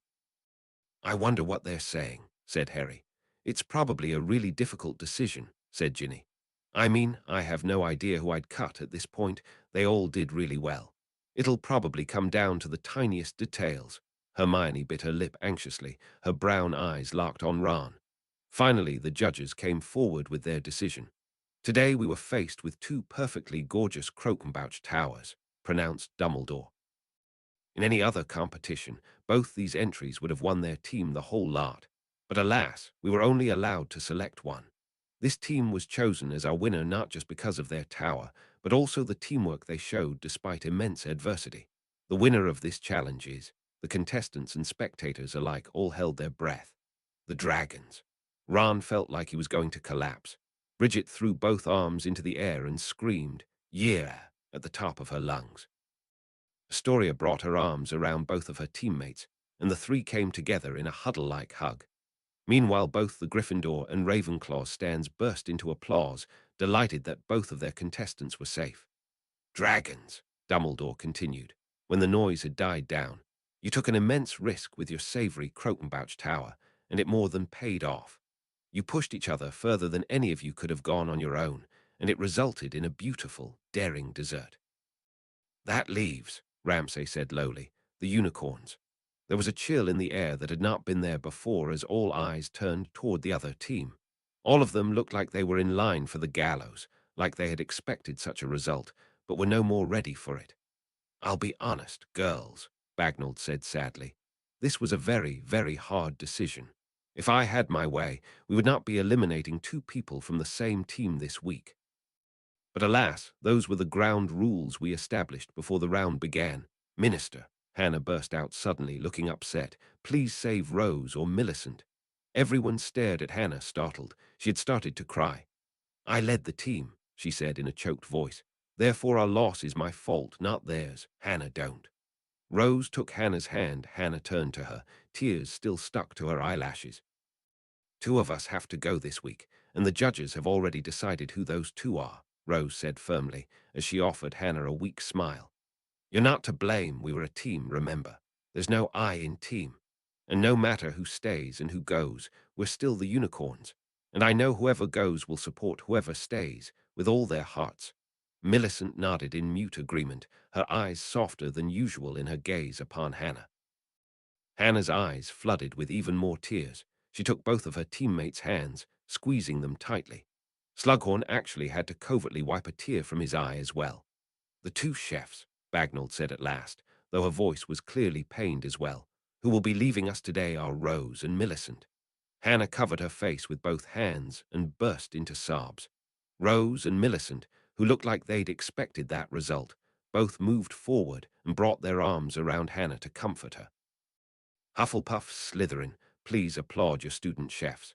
And they did. They applauded very loudly as the dragons moved forward to comfort the unicorns as well.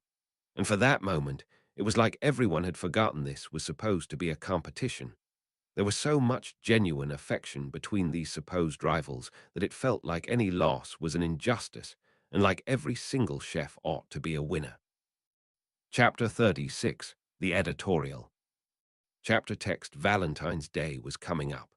Although Harry only had eyes on the 14th, because it was the date for the next Magic F round, there was some excitement in the air from the female members of the student body. Hermione had already had to confiscate several bottles of love potion in less than 2 days. One of them she snatched right out of a Gryffindor underclassman's hands during breakfast Sunday morning, as soon as it arrived via owl post. Trust me, Harry, she'd said coolly, after Harry had quirked an eyebrow at her. If you'd heard half the stuff Rommel Devane was saying she wanted to do with you yesterday, you would have done the same thing. Harry frowned, but decided to go back to reading the Daily Prophet rather than answer. Hermione turned to Ron. Ron, you really should tell Fred and George to be more careful about the people they sell their love potions to, she told him solemnly. Oh yeah, that would work, Ron said sarcastically. Say, Fred, George, I was thinking, maybe you should do a background check on absolutely everyone who tries to buy one of your love potions, just to make sure that they don't do something stupid. Gee whiz, Ron, that's a bloody fantastic idea. I mean, sure, we get lots of money selling those potions, but it makes perfect sense to spend all of those profits investigating every customer buying our product, and in the process warding them off from buying anything else. Ron, I'm serious, Hermione retorted impatiently. A love potion in the wrong hands could cause a lot of trouble. Just look at Voldemort's parents. Could you not use the name? Moaned Ron, clapping both hands over his ears and scowling at her. And even if they sometimes cause problems, that's not going to stop Fred and George. They're not going to be warded off by the risk of upsetting somebody. Hermione opened her mouth to answer, but at that moment, Harry rather abruptly slammed the Daily Prophet down on the table, looking furious. Guys, read this. Ron and Hermione swiveled around to get a better look at the article Harry had rested his hand under, which was in the opinions section of the paper, toward the back. Can't. From page 3, outside papers have been asking a question that this paper has yet to touch upon: the correlation between magical talent and ancestry. Now, of course, no one is arguing that magical children from Muggle families, often called Muggleborns, are any less deserving of education or cannot, in some cases, go on to become respectable figures in the wizarding world. Some anonymous sources from inside the Department of Mysteries, however, have admitted to studies into what prompts the emergence of magical children from non-magical families, and even after over 100 years of research, they have yet to find any concrete answer for where such magic may originate. These same anonymous sources also reveal that many studies reveal an odd discrepancy in how many students from Muggle families go on to earn positions of power in the wizarding world compared to students from purely magical ones. At Hogwarts School of Witchcraft and Wizardry, we've seen new evidence of this discrepancy in its amateur cooking competition, hosted by Gordon Ramsay, the foul-mouthed head chef of Hell's Kitchen. Of the final 4 contestants, 3 of them are from magical families that can be found amongst the ranks of the Sacred 28. Is it not conceivable, therefore, that students from Muggle families have a genetic disposition that puts them at a disadvantage compared to those from magical families? Now I'm sure many people will say, "Oh, but I know a Muggle-born who is unbelievably talented at magic." But such a sentiment only proves the unusual nature of your experience. After all, if there were so many talented Muggle-borns, why would they not be better known? The fact that we associate them more with Muggles than with our magical world by calling them Muggle-borns says more than enough, I think. In conclusion, I write this as a humble request to the Minister of Magic, Minister Scrimgeour, in the light of the Dark Lord's return and persecution of Muggle-borns. Can you not do more about these vulnerable members of our society? Hermione's mouth had dropped open in disbelief. Ron looked furious. "What the bloody hell is that?" he roared. His face was beet red, and his teeth were bared like he was a mad dog. "Vulnerable members of our society. Who wrote this shite?" Pratt called Uric Cuff, Harry snarled. "I think he's related to the editor. Slughorn mentioned some other Cuff who was a member of the Slug Club back in the day." Hermione picked up the paper, flipping to the front of the article. Uric Cuff, 28 years, Hogwarts alumnus of House Gryffindor, is head reporter and correspondent for the freelance paper The Stormer. She read his biography aloud, her eyebrows coming together in confusion. "I've never heard of that paper before." "That's because it's garbage," Ron burst out furiously. "It's this anti-Muggle conspiracy paper, like the Quibbler, except worse. It likes to blame every single problem the wizarding world's had in the last decade on the friction between wizards and Muggles. Merlin, no wonder that editorial is such a piece of—" Hermione tried desperately to quiet Ron's tirade, as the next flurry of swears out of his mouth could have put Ramsay to shame. "I don't even get it," said Harry. "What was the prophet thinking, publishing something that stupid? I mean, no one thinks that you, Hannah, and Astoria got this far in the contest because of your blood. Everyone knows it's based on talent." "Right," Ron snarled in agreement. "And Bridget's a better, more experienced chef than I'll ever be." "Clearly everyone doesn't know that, though," Hermione said lowly, and her voice rippled with both sorrow and righteous fury. "I mean, you see what this person's arguing, right? Not as many Muggle-borns get positions of power in the wizarding world. Even if that is true, that isn't necessarily because of blood. It could be about dormant prejudices that no one wants to talk about. Ones that could also explain why many great Muggle-born witches and wizards aren't better known. And yet Cuff is using it to prove his argument about blood purity." Harry slapped a hand on the article and crumpled it up in one hand, his green eyes blazing behind his round glasses. "Well, he wrote that trash for nothing," he said coldly. "There's no way anyone could be stupid enough to believe that." Unfortunately, Harry was wrong. Cuff's editorial had gotten everyone in the school talking that day, and although it angered most of the student body, there were a few who reacted differently. Some seemed to think that Cuff's words were being taken out of context. "He's just worried about them, that's all," one Hufflepuff argued. "If Muggle-borns do have weaker magic than purebloods, then we do need to do something about it." Others got mad, but still thought that maybe Cuff had a point. "I mean, clearly, saying that Muggle-borns are genetically poorer at magic than purebloods is silly," one Ravenclaw said. "But he is right. I mean, they should get special protection from the Ministry. And well, they're not going to be as good at magic as purebloods are, considering the lack of magical support they get from their families." But this was nothing compared to the students who openly used the article to prop up their personal prejudices. Hermione and Harry had had to grab hold of Ron's arms and hold him back to keep him from hexing the Slytherin Quidditch captain when he heard him theorizing to the rest of his team that the only reason Uric Cuff hadn't just come out and used the proper word, mudblood, was because his uncle Barnabas, who edited the prophet, had made him censor himself. "The worst part is," Ron growled to Harry and Hermione as they left Charms, "I have a bad feeling that he might be right." Colin walked past them at that moment, only he seemed not see them. His brown eyes glared furiously at his feet as he walked. "Colin!" Ron called after him when Colin had strolled past them without a word. Colin looked up, startled. At the sight of them, he attempted a smile. "Oh, Ron. Hi, Harry, Hermione. How's it going? Ron noticed a twitch in Carlin's smile. The boy was clearly upset. Carlin, are you okay? Oh, yeah, I'm fine, Carlin said quickly, but Ron didn't believe him, given that he immediately turned away and his tone took on a faintly cold edge. Just fine, Ron exchanged a concerned look with Hermione out the corner of his eye. Carlin, Hermione attempted weakly, you seem a little upset. Me? Upset? Asked Carlin, his voice rising with a rather unpleasant, slightly higher-pitched passive aggressiveness. Why would I be upset? I mean, there's nothing going on right now that could make me upset. No stupid, brainless, badly edited article that rants about how people from non-magic families are these fragile flowers who need protection. Carlin, that article was garbage. Harry cut him off firmly. Anyone with a brain knows that. Carlin gave a loud, sarcastic laugh. Ha, you'd think that, wouldn't you? Yet I still have to listen to our precious head boy try to tell me that Cuff was right, that I'm never going to be as powerful as people from magical families are, and so I shouldn't even try to fight you-know-who when I graduate, because I needed protection from the heir of Slytherin, right? Right. Carlin's bile left Harry, Ron, and Hermione stunned. I shot a head-shrinking hex at him, so his head would better suit the size of his brain, he grumbled, as he choked back bitter, frustrated tears. But Professor McGonagall caught me and gave me detention. She wanted to know why I did it, but I don't want to explain, because she'll never know why I did it. She has magical blood. She's never had to listen to people tell her that her parents are worthless just because they don't have magic.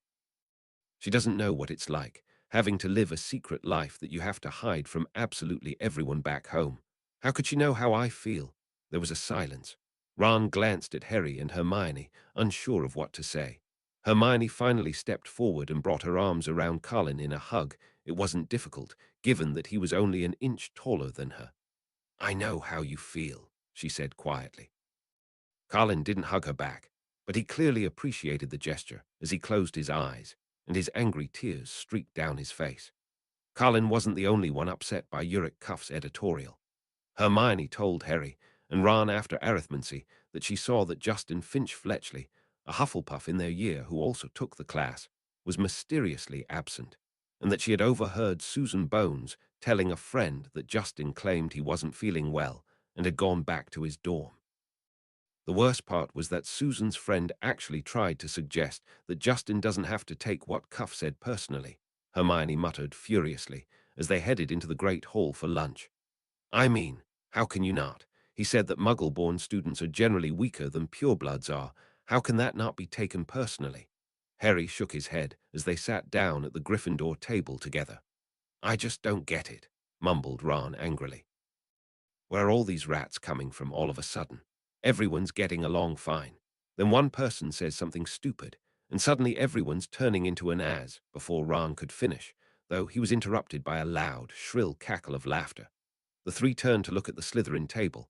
Pansy Parkinson was talking loudly with a cluster of other Slytherins, including Blaise Zabini, Crabbe, Goyle, Montague, and Tracy Davis. And in that little addendum, marked Pansy. Now, of course, Muggle-borns are no less deserving of education. Sure, but what education?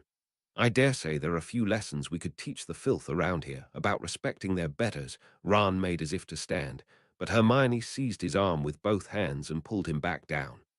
Don't, she whispered, squeezing his arm tightly. Don't bother. He clearly censored himself a lot to get even that much to print, said Tracy dully. I mean, we all know how much the Prophet has been shutting out all free thought in favor of their so-called news promoting Scrimgeour's pro-Muggle agenda. Yeah, snorted Goyle. Well, with Cuff getting that in print, maybe more people will think to go back to the source, said Zabini with a wry smirk. Right, laughed Crabbe stupidly. Then they'll get the real story, not that stuff the Daily Puppet puts out. Bridget entered the hall, walking past the group of sixth-year Slytherins to take a seat by herself at the end of the table, about a yard away. Pansy and her friends all watched her go like cats, hungrily watching a bird landing on a nearby branch. Honestly, said Pansy, her voice taking on a melodramatic tone that could put Malfoy to shame. Now that Daphne and Millicent are out of the running, I frankly don't want Slytherin to win. Bridget stiffened slightly from her place at the table. Neither do I, said Zabini coolly, his eyes flickering over to Bridget. Like Pansy, he made sure that his voice was more than easy enough to hear from far away. After all, Slytherin has standards. We shouldn't be expected to shout the praises of just anyone. I mean, could you imagine us putting a trophy for someone named Jahim in our common room? Yeah, said Montague cruelly. Who's ever heard of Jahim? Crabbe and Goyle snorted in stupid laughter. Bridget was clearly trying to ignore them. Although her grip on her fork tightened slightly, she didn't answer or even look up. At this rate, we should just support Astoria, said Tracy lightly. I mean, she is Daphne's sister, and she's a pureblood, unlike that half-blood abbot. And she's not a blood traitor like Weasley, added Montague. True, said Zabini.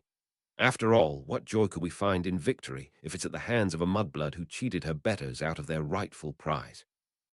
Ron abruptly shot to his feet, pulling himself out of Hermione's grip, and stormed over, yanking his wand out as he went. Ron, no, yelped Hermione.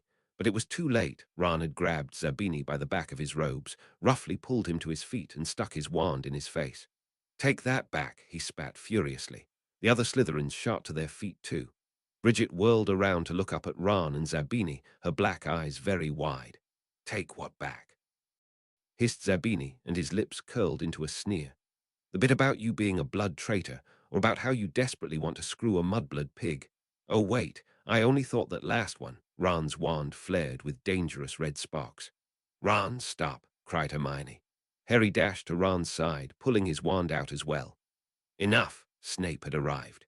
Harry stopped mid-run, ending up just behind Ron as the Defense Against Dark Arts professor swept over, his black robes billowing.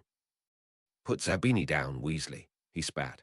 Ron looked like he dearly wanted to tell Snape to go take a hike, but he decided against it, releasing Zabini's robes but glaring at him fiercely. 50 points from Gryffindor, I'd say, for that lack of decorum, Snape sneered. Only if we also take 50 points from Slytherin for instigating that lack of decorum in the first place. Ramsay had come down from the staff table and stopped on the other side of the students, his blue eyes flashing at Snape significantly over their heads. I may not have heard the entire argument, he said coldly, his arms crossed over his chest, but I know that Ron was not unprovoked in his reaction. After all, I doubt even you would condone the use of that word. Right, Snape. Although Snape's face remained as stony as ever, there was a strange flicker in his cold black eyes that Harry had never seen before. Very well, Snape said begrudgingly. He flashed an unpleasant look at Zabini, as if silently reproaching his student, and then glared at Harry, Ron, and Hermione. Back to your table now. Harry and Hermione reluctantly headed back to the Gryffindor table. Ron took a little longer as he turned to look at Bridget. Bridget, however, was avoiding his gaze. Her black eyes were locked on the plates of food stacked high in front of her. Now, Weasley, snapped Snape. Ron glowered at Slytherin's head of house, but reluctantly obeyed and slumped away. He had never felt more cowardly in his life than he did migrating back to the Gryffindor table like a dog with his tail between his legs. Chapter 37. Blow Up in the Break Room. Chapter text. By the time Monday was over, Harry felt physically ill. It was like the disgust he had felt after first reading the editorial was bleeding through his pores like mud. It left him feeling just as gross as all the students who had given Cuff any molecule of credit, and the feeling only got worse over the course of the next 2 days. On Tuesday, there was a tussle between a pair of Gryffindor first years, one pureblood and one Muggleborn, where the Muggleborn decided to prove he was good at magic by trying to switch the other boy's head with his rear end, only for both boys to end up in the hospital wing stuck together. Later that same day, another Muggleborn ended up losing Ravenclaw 50 points after hexing a classmate who insinuated that, because she'd done most of the work in their paired assignment, the Muggleborn should have to pay her back. Then, during lunch on Wednesday, Hannah blew up at the Hufflepuff table, screaming through angry tears at Ernie Macmillan that she didn't want his support if he thought that she would win because of her blood and not her cooking talent. Brainless prat, muttered Ron.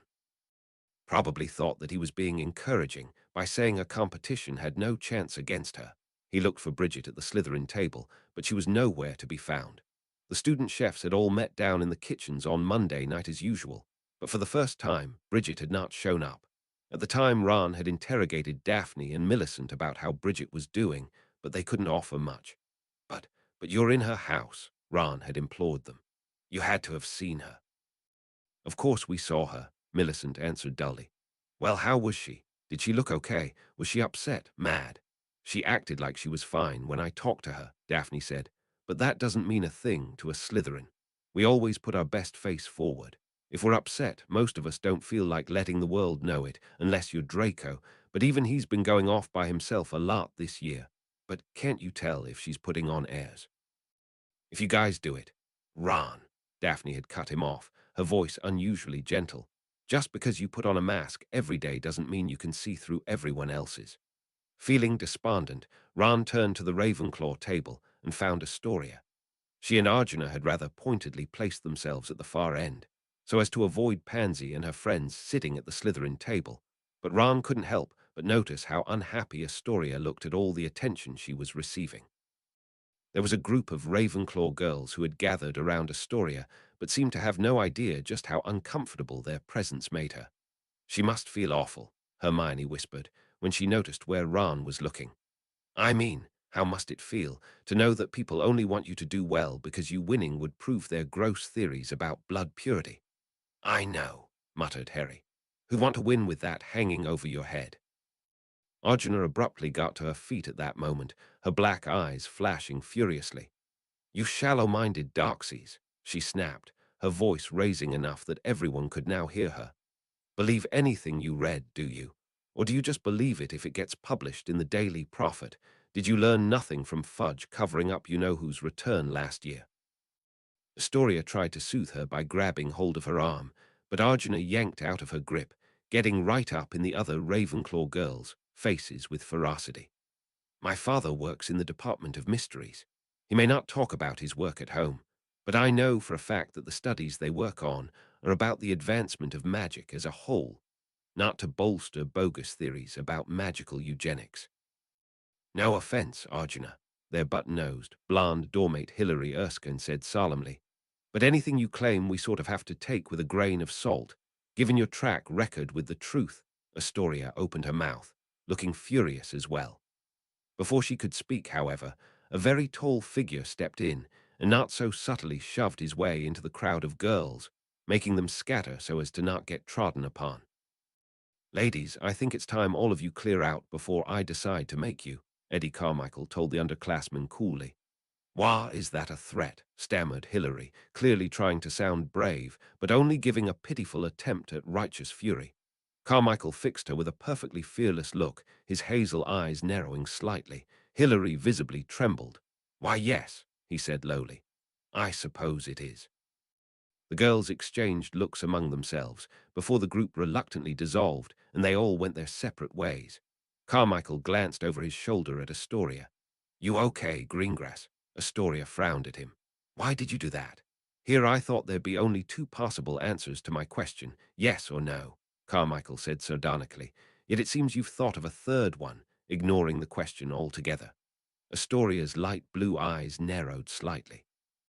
Carmichael turned around to face her better. I saw those girls bothering you and I wanted to help, that's all. We could have handled it on our own, muttered Astoria. Never said you couldn't, Carmichael said lightly. Yet you still felt the need to stick your nose where it didn't belong, Arjuna shot back coolly. Carmichael crossed his arms. Look, Balaji, I know we've never gotten on. Oh, is that what you call transfiguring my braids into candle wax in my first year just to prove you could? Arjuna snorted derisively. Fine, I've been a prat, I'll buy that, Carmichael said dully. But whatever you think of me, I know for a fact that you guys did well in the contest because you put in the work, not because of any specialness in your family tree. As far as I'm concerned, he glanced at Astoria, anyone who tries to put you up on a pedestal for being a pureblood is doing you a disservice. And maybe you can handle those jerks on your own, but for what it's worth, you shouldn't have to. And I don't want to sit down and be quiet. Astoria and Arjuna both stared at Carmichael, stunned, as he turned and started walking back up the table to rejoin his crowd of friends. Then Arjuna turned to Astoria, a faint smile dusting her lips. Well, I wasn't expecting that. Me either, agreed Astoria uncomfortably. Thanks for what you said too, by the way. How could I do anything else? Said Arjuna dismissively. They were being completely obtuse, and there's no way I'd let them badmouth Bridget and Hannah in front of you. I know how much you like spending time with them. She lightly bumped her shoulder up against Astoria's, her smile becoming a little softer. Someone's got to protect that sensitive heart of yours, at least until you finally find that Prince Charming I keep seeing in your tarot readings. Astoria bit back a laugh. Thanks, RJ. As much as the voices disgusted by Cuff's article outnumbered those who defended it, it still seemed as though that minority was a vocal thorn in the side of everyone else. Even the teachers got fed up with it. Professor McGonagall had taken to patrolling the halls more and had successfully stopped about 10 more incidents before they started. Professor Flitwick had taken to inviting Muggle-born students to his office for a cup of herbal tea and some of his homemade cheering charm-infused sugar biscuits. Professor Burbage had given her Muggle Studies classes the assignment of writing a short paper debunking Cuff's theory, and had offered extra credit to those students who sent a copy of it to the prophet via owl post. And for the first time in Harry's memory, Snape was actively bullying his own students in Slytherin. When he caught them using the word mudblood, he'd pull them to the side and threaten to put them in detention for a month if he heard it from them again. Considering the reputations each member of the staff had built up at school, however, it was unsurprising that the teacher who really went off the deep end in his temper was Professor Ramsay. It all started when Slughorn and Bagnold had arrived that Thursday in preparation for the next round. No one had really given the two judges' arrival much thought, until they, Ramsay, and Dumbledore went into the teachers' break room to chat about the upcoming round, and within 20 minutes had entered into a heated discussion that made Ramsay's voice echo with perfect clarity through the closed door. Had a point. Harry had been walking down the hall with Ron and Hermione at the time, and upon recognizing Ramsay's voice, stopped where he was, trying to listen. Ron and Hermione stopped just ahead of him, turning around and quieting as well. Horace, are you bloody daft? Harry migrated over to the teacher's break room, standing beside the closed door to listen. Ron darted over to the other side of the door, while Hermione hesitantly hid on Harry's other side. Gordon, calm down. Bagnold's voice came through the door, sounding a little anxious but staying firm. Don't tell me to calm down when I'm stuck listening to some brain-dead donkey try to argue that it's perfectly acceptable to make sweeping claims about an entire group of people based solely on their fucking ancestry. Gordon, that's not what I meant, Slughorn said shakily. After all, Uric even S. says there are exceptions, but if the Department of Mysteries has done studies, fuck me. Ramsay bellowed. You can't tell me you actually believe that shite about studies. The Stormer claimed that crap for years, saying they've got this precious anonymous source from the Department of Mysteries who's happy to divulge his secrets to them, because they'll tell the world the truth. Yeah, well, it's crystal fucking clear that the only reason that source says he's from the Department of Mysteries is because we won't bloody well question why he's fucking anonymous. Gordon, please. Bagnold said loudly, in a vain attempt to restore calm. That information rings with at least some truth. I remember there was a study done just before I resigned, and it found that Muggle-borns often end up in jobs that require less magical talent.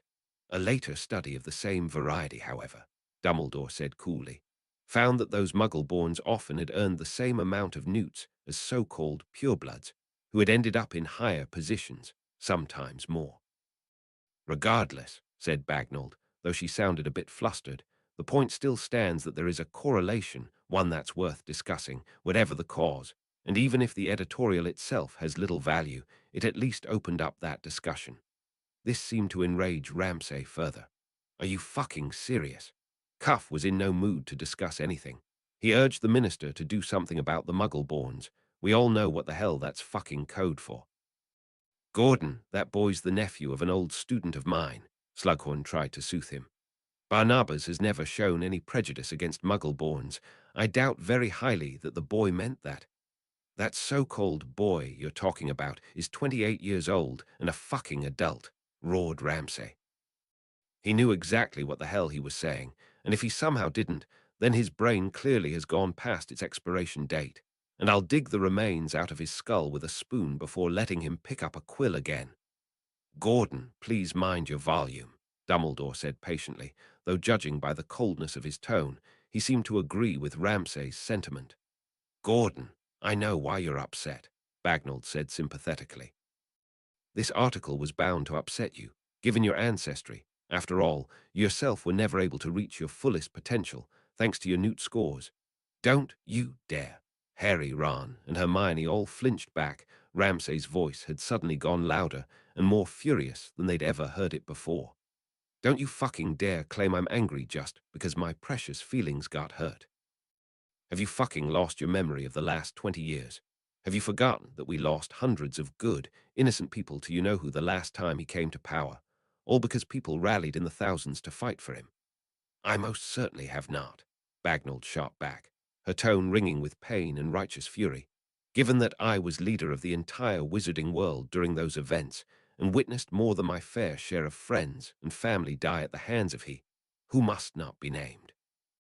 I will never forget that, however much I may wish to.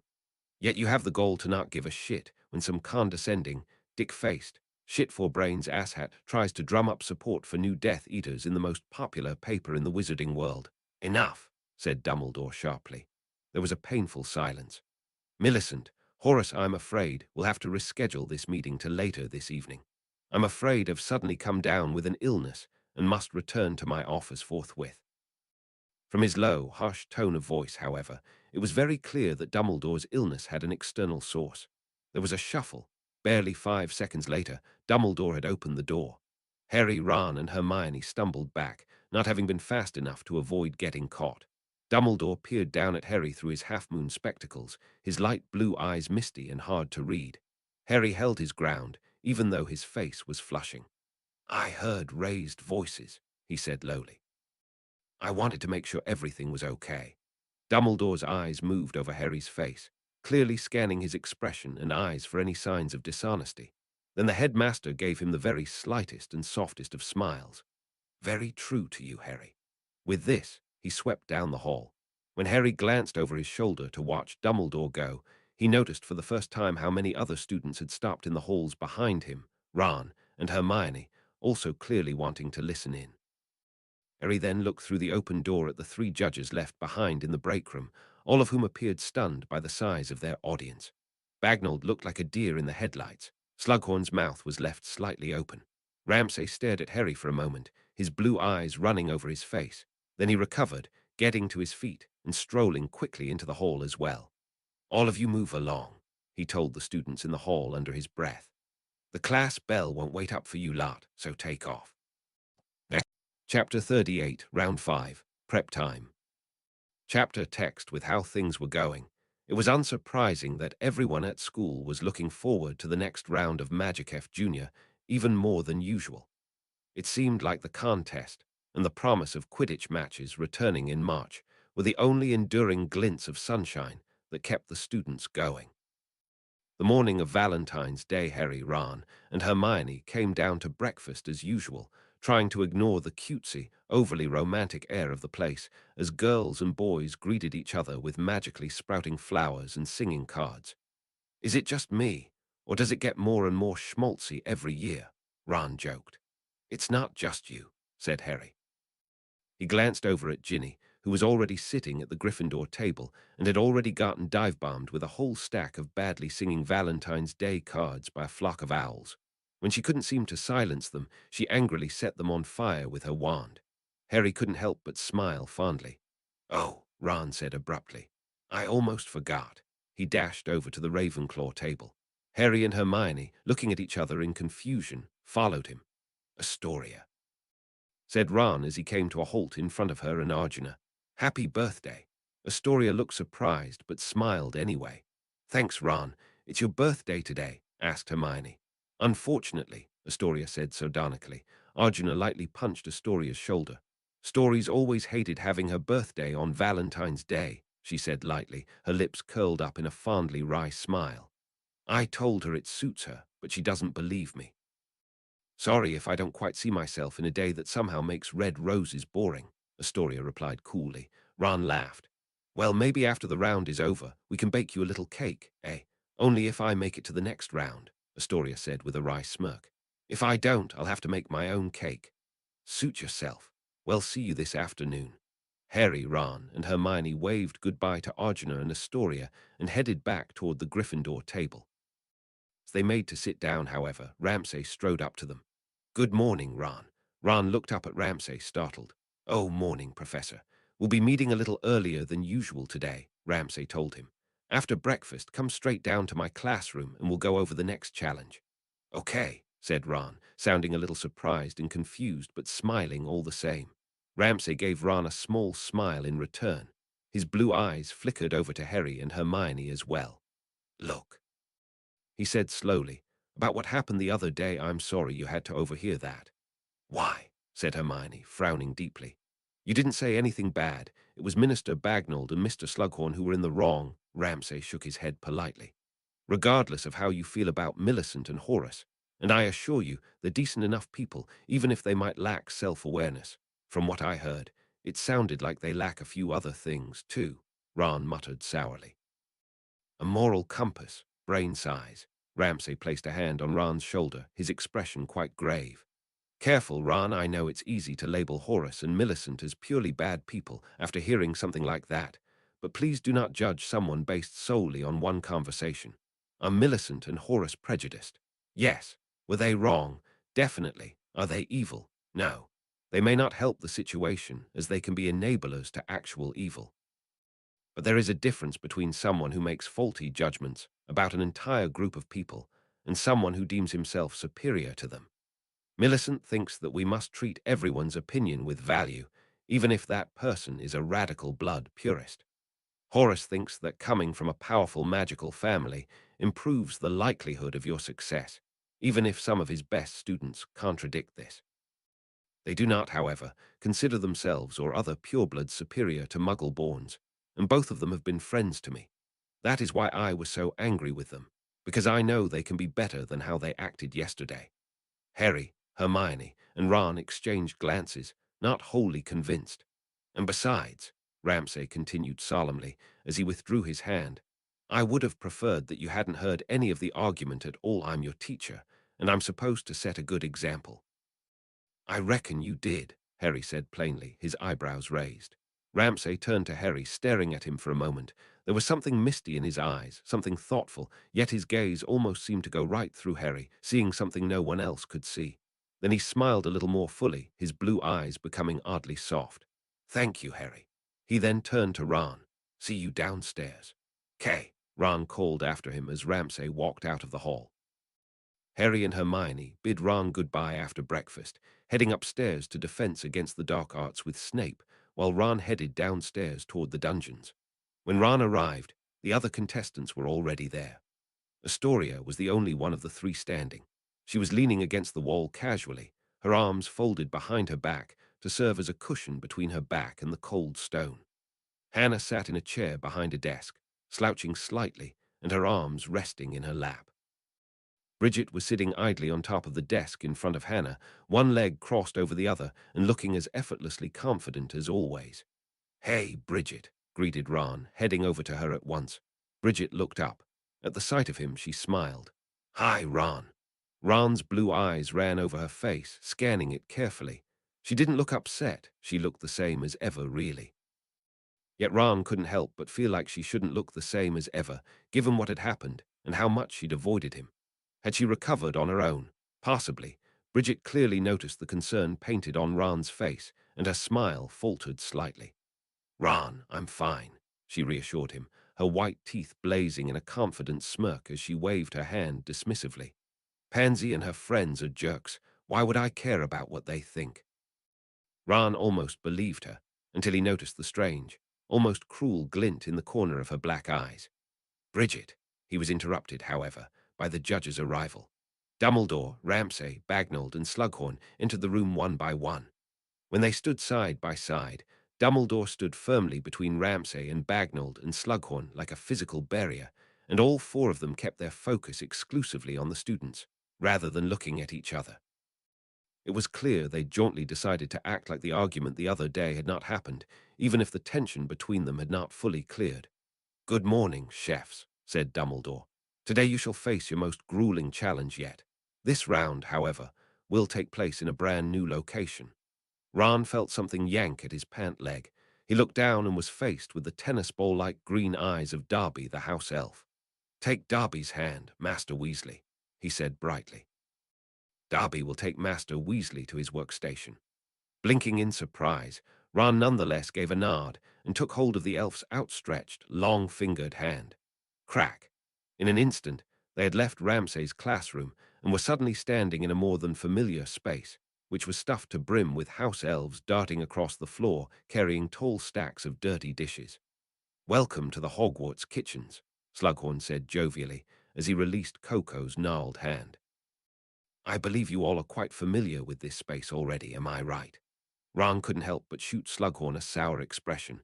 What he'd recently heard from the Slytherin judge made it hard not to hear his pleasantry as condescension, no matter what Ramsay had said. He then glanced around at the other chefs, who were all holding their respective elves, hands too, and looked just as surprised by their change in environment. Ramsay stepped forward, his lips curled up in a wry smile. "In this challenge, we'll be pulling a fast one on your classmates. They think that this round will take place at the Quidditch pitch at 7:00 as usual, but instead it will actually take place at dinner time, with you four taking the place of the Hogwarts house elves and cooking the dishes." Ron went very white. They'd have to cook the entire feast by themselves, just the four of them. He glanced at the others, who looked similarly intimidated. Bridget looked the bravest of them, but even she looked a little shaken. "Not to worry," said Bagnold kindly. "You won't be without help. Your house elf partners, Darby, Pilo, Poppy, and Hardy, will be working alongside you as your equals.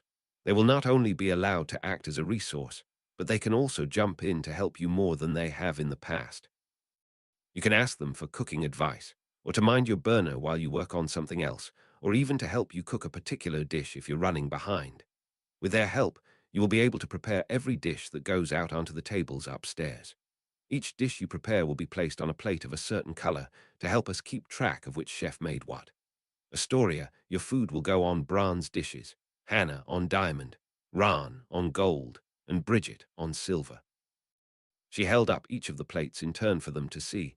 They gleamed in the candlelight overhead, bouncing colorful light onto the ceiling and nearby wall.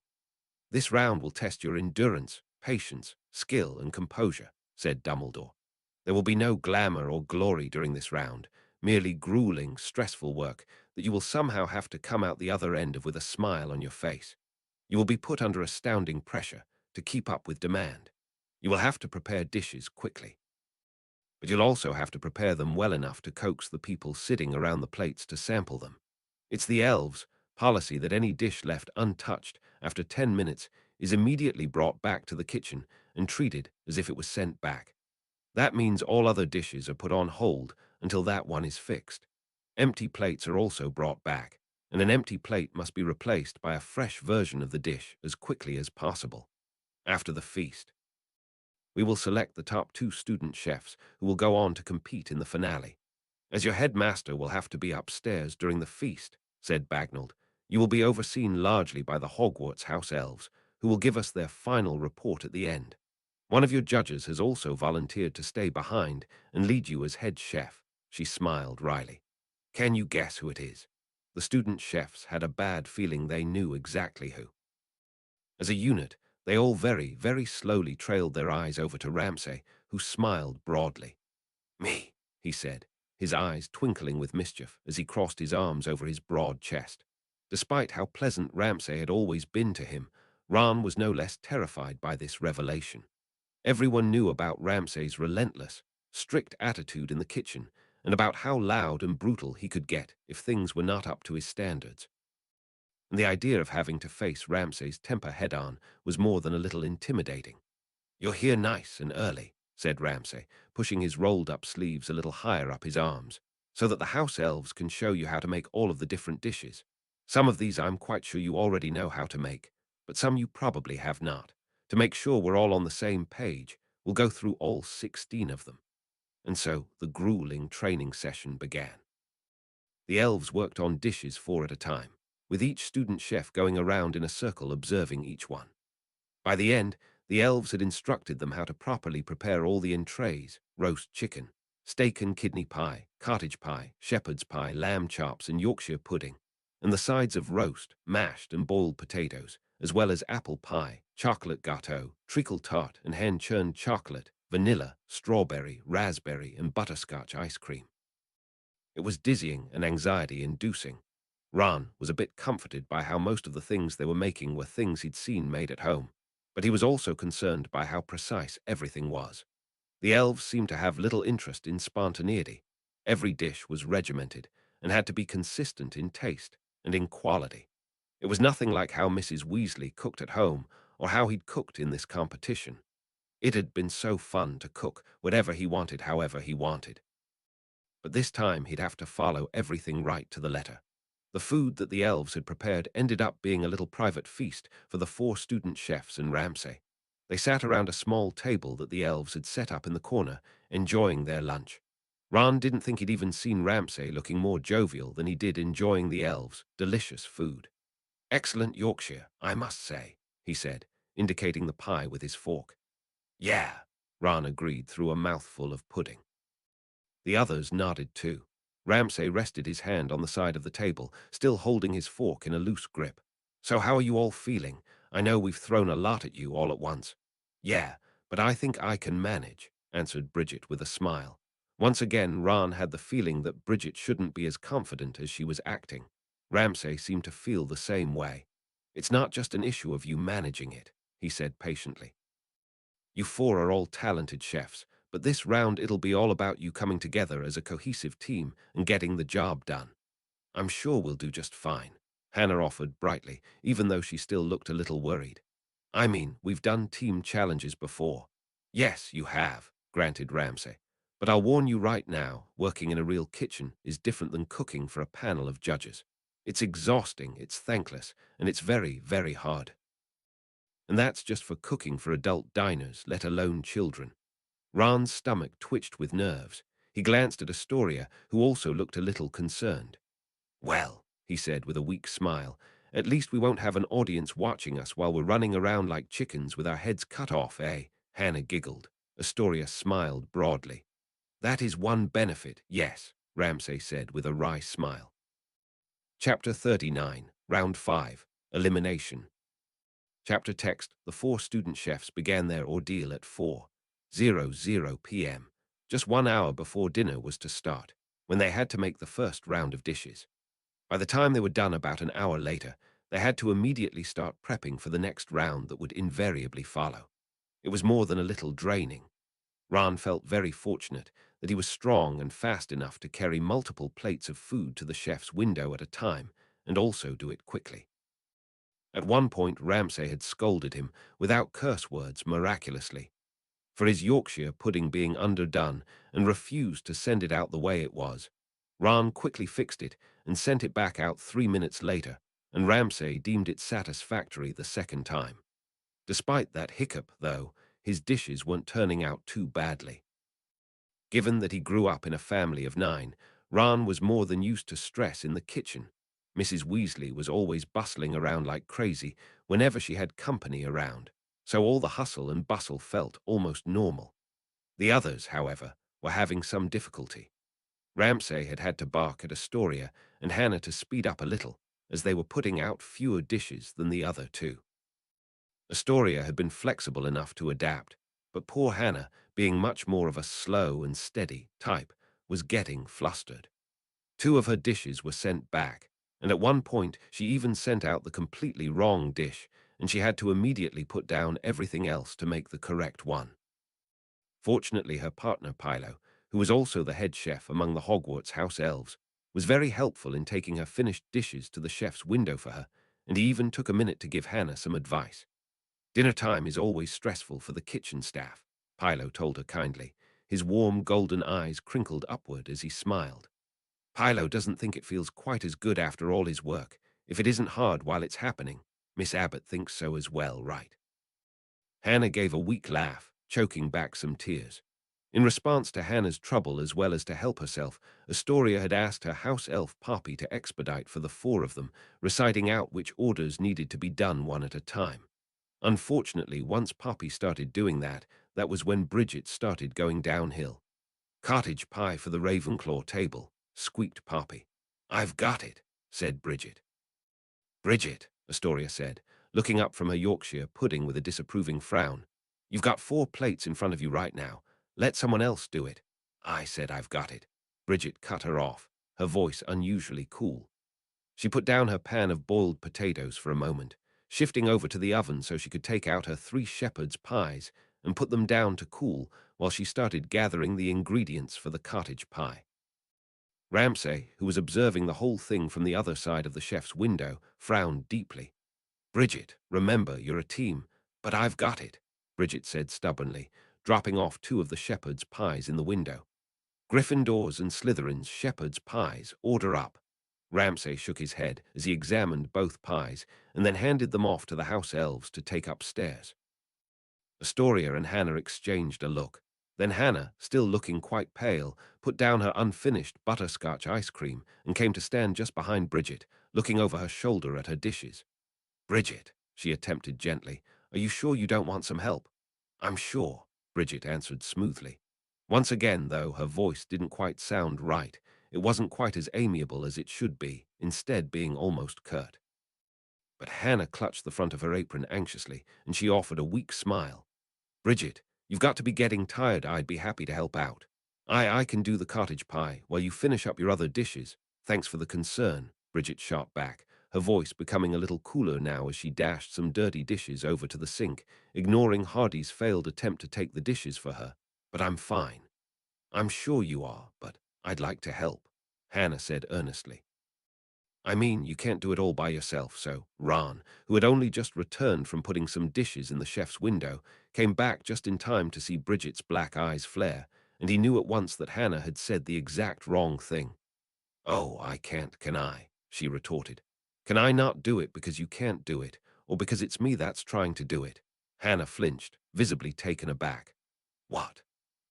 Don't equate my talents with yours, Bridget snapped, all traces of her familiar white smile gone. Which of us have had their dishes come back? I don't think it was me. Bridget, Hannah sounded hurt, but Bridget cut her off again. I've been in my mum's kitchen since I could walk, so if anyone knows what the hell she's doing, it's me. And until you step up your game and start cooking dishes that don't get sent back at a halfway decent pace, I don't want to hear you say a damn word about what I can and cannot do. Now get the hell out of my face. Hannah's brown eyes flooded with tears, and before she could stop herself, she'd covered her face and darted away into a corner. Ramsay, although he looked quite upset with Bridget, immediately ran to go comfort Hannah. Ron watched Ramsay go, bewildered. Astoria whirled on Bridget, looking furious. Bridget, that was completely uncalled for. I told her I didn't want help, and she kept bothering me, Bridget said coldly, turning back to her dishes. At least I finally got her to listen. Contrary to popular belief, you can get people to listen to you in ways that do not involve insulting them, Astoria shot back. You know full well how sensitive Hannah's feelings are right now. You knew what you said would upset her. If you're trying to get me to feel sorry, well, I'm not Astoria, snarled Bridget, still refusing to turn around. Maybe you're still in that charmed mode of thinking that we're all still buddies, and it doesn't matter who wins. But this means far too much to me for me to slack off. And I don't need you telling me how to feel any more than I need Hannah trying to pressure me into accepting help. Astoria put both of her hands on her hips, ready to argue further. Ron, however, had heard enough. Time out. The youngest Weasley boy strode forward, seizing hold of Bridget's arm and forcing her to put the pan down on the back burner. She irritably tried to pull out of his grip, but Ron was strong enough that he could yank her to the side where no one else could hear. Bridget, what's going on?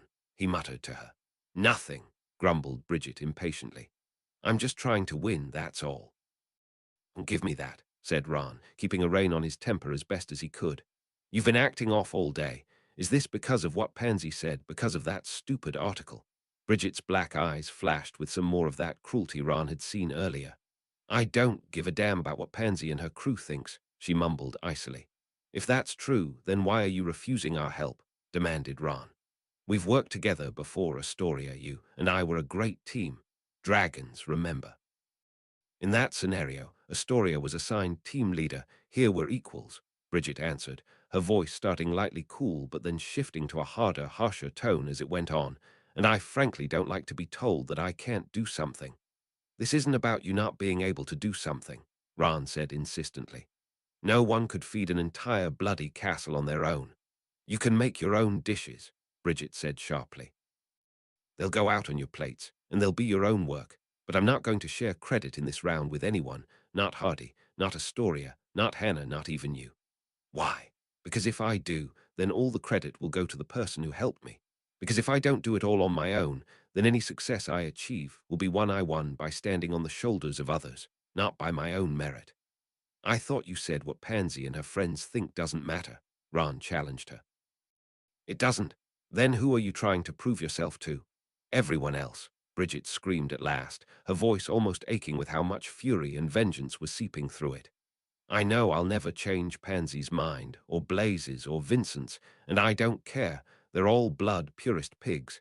Their opinions don't matter. But before that article came out, I only had to accidentally overhear them whispering that stuff in the corner of the Slytherin common room, not yelling it at the top of their lungs for everyone in the whole school to hear. And they didn't stop there. I still heard what they said from other people, wondering if maybe Muggle-borns are weak, or purebloods are superior, saying that of course I did so well in the last round, when I had two sacred 28 kids helping me out, and that's making all the little blood purists at this school reach out and share their stupid tabloids and shoot their mouths off even more. Those disgusting, yelping rats suddenly feel brave enough to broadcast what they think to the whole world. When I had actually started to think that even Slytherin House would support a Muggle-born champion as long as it was theirs.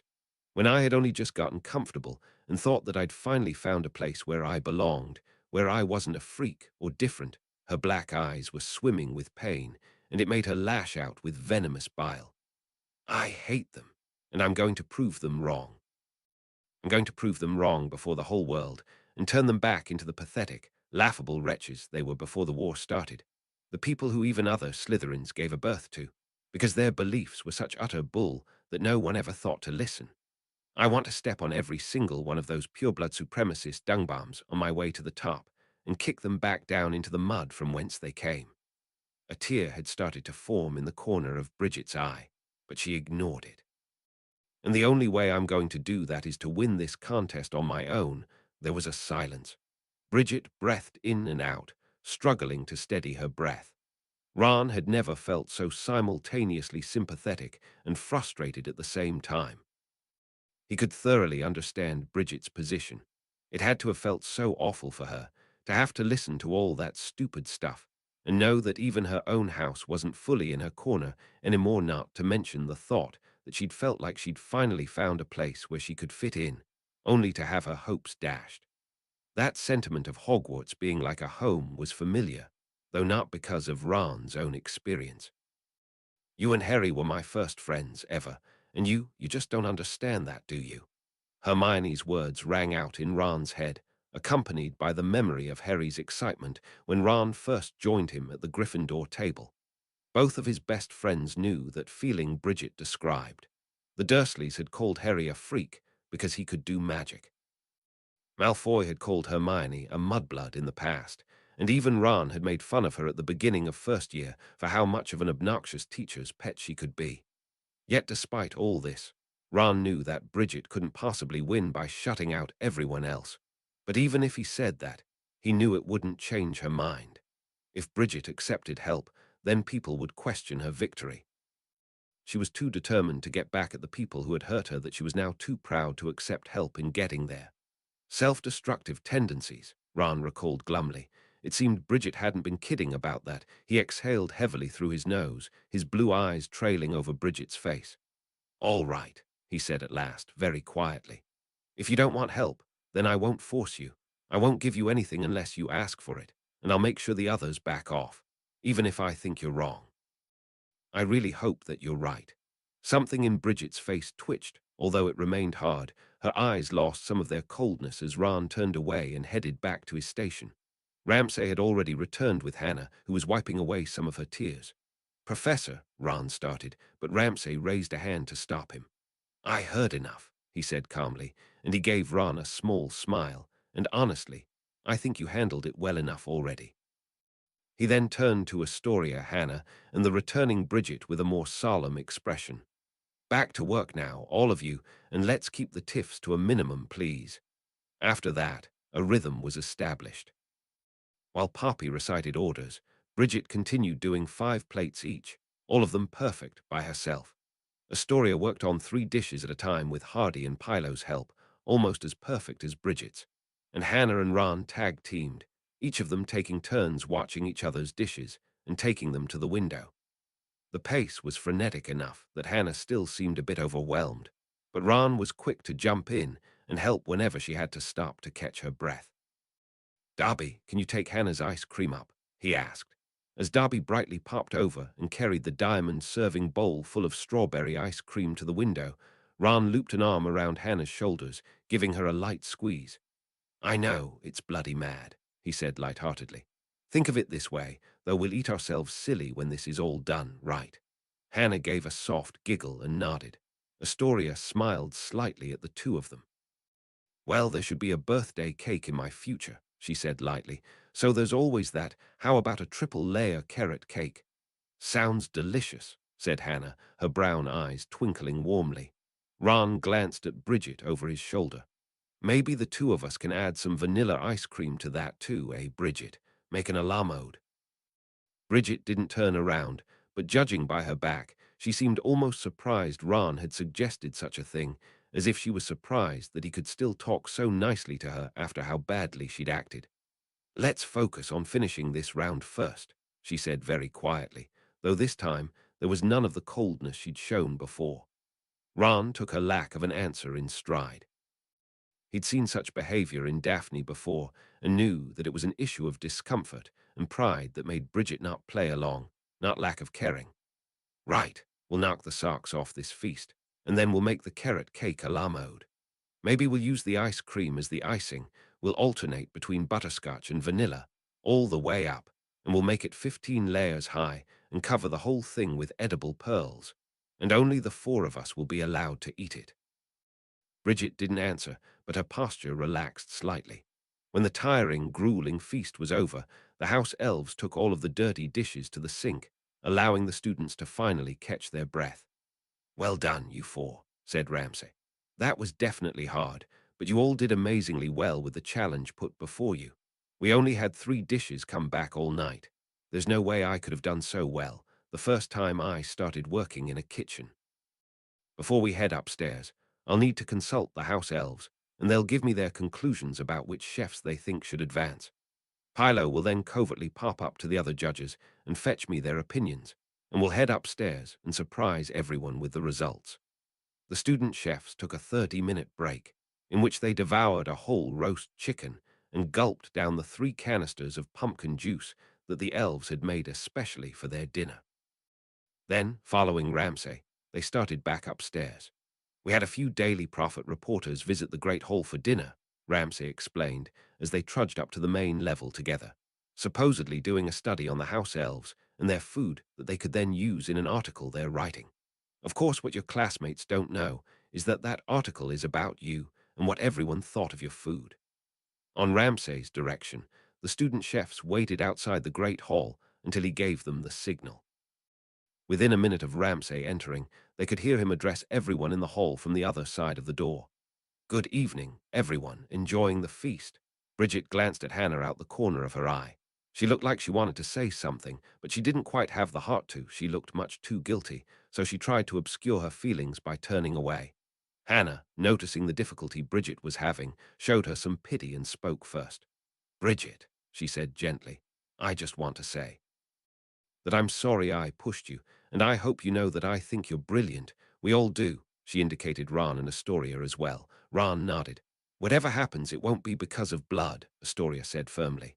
"The house elves certainly don't care about that, and I truly believe that the judges don't either." Hannah nodded. "Me either, I mean, if they did, then Daphne and Millicent would have been in the top 4, not you and me." "Right," said Ron. "And honestly, if I had to pick anyone to go half mad trying to cook a feast fit for an entire castle with, I'd pick you guys all over again, no question." Bridget didn't smile, but her black eyes glittered, and for the first time that night, she actually looked like she had just a shred of her old self back. The student body gave a sudden, loud gasp of surprise from inside the hall. They then all started muttering amongst themselves in confusion. "Before we reveal the results," Ramsay proclaimed from inside the hall, "let's meet the chefs who made all of the wonderful dishes you enjoyed tonight." Noting their cue, Hannah, Astoria, Bridget, and Ron came into the hall one by one, silently forming a line in front of Ramsay. Everyone in the hall gasped. Then, little by little, they all started to applaud, scream, and cheer, until the entire student body was heralding their student chefs. Despite the praise, Ron noticed out the corner of his eye that one tiny section of the Slytherin table was not cheering. Pansy and her crew had gone very white and stark still, like they had all suddenly been put under a full body bind. Just realized that most of what they ate tonight was cooked by a muggle-born, Ron thought in satisfaction. He turned to Bridget, who was smirking coldly in their direction. "Weasley is a gem within. He's true and loyal to his kin. Weasley will make sure we win. Weasley is our king." Ron turned to the Gryffindor table, beaming as his eyes trailed over the singing faces, and the banners his classmates had no doubt intended to use in the stadium and were now waving in the air. One of the largest banners was held up by Lavender, who looked too breathlessly thrilled to sing, but no less enthusiastic.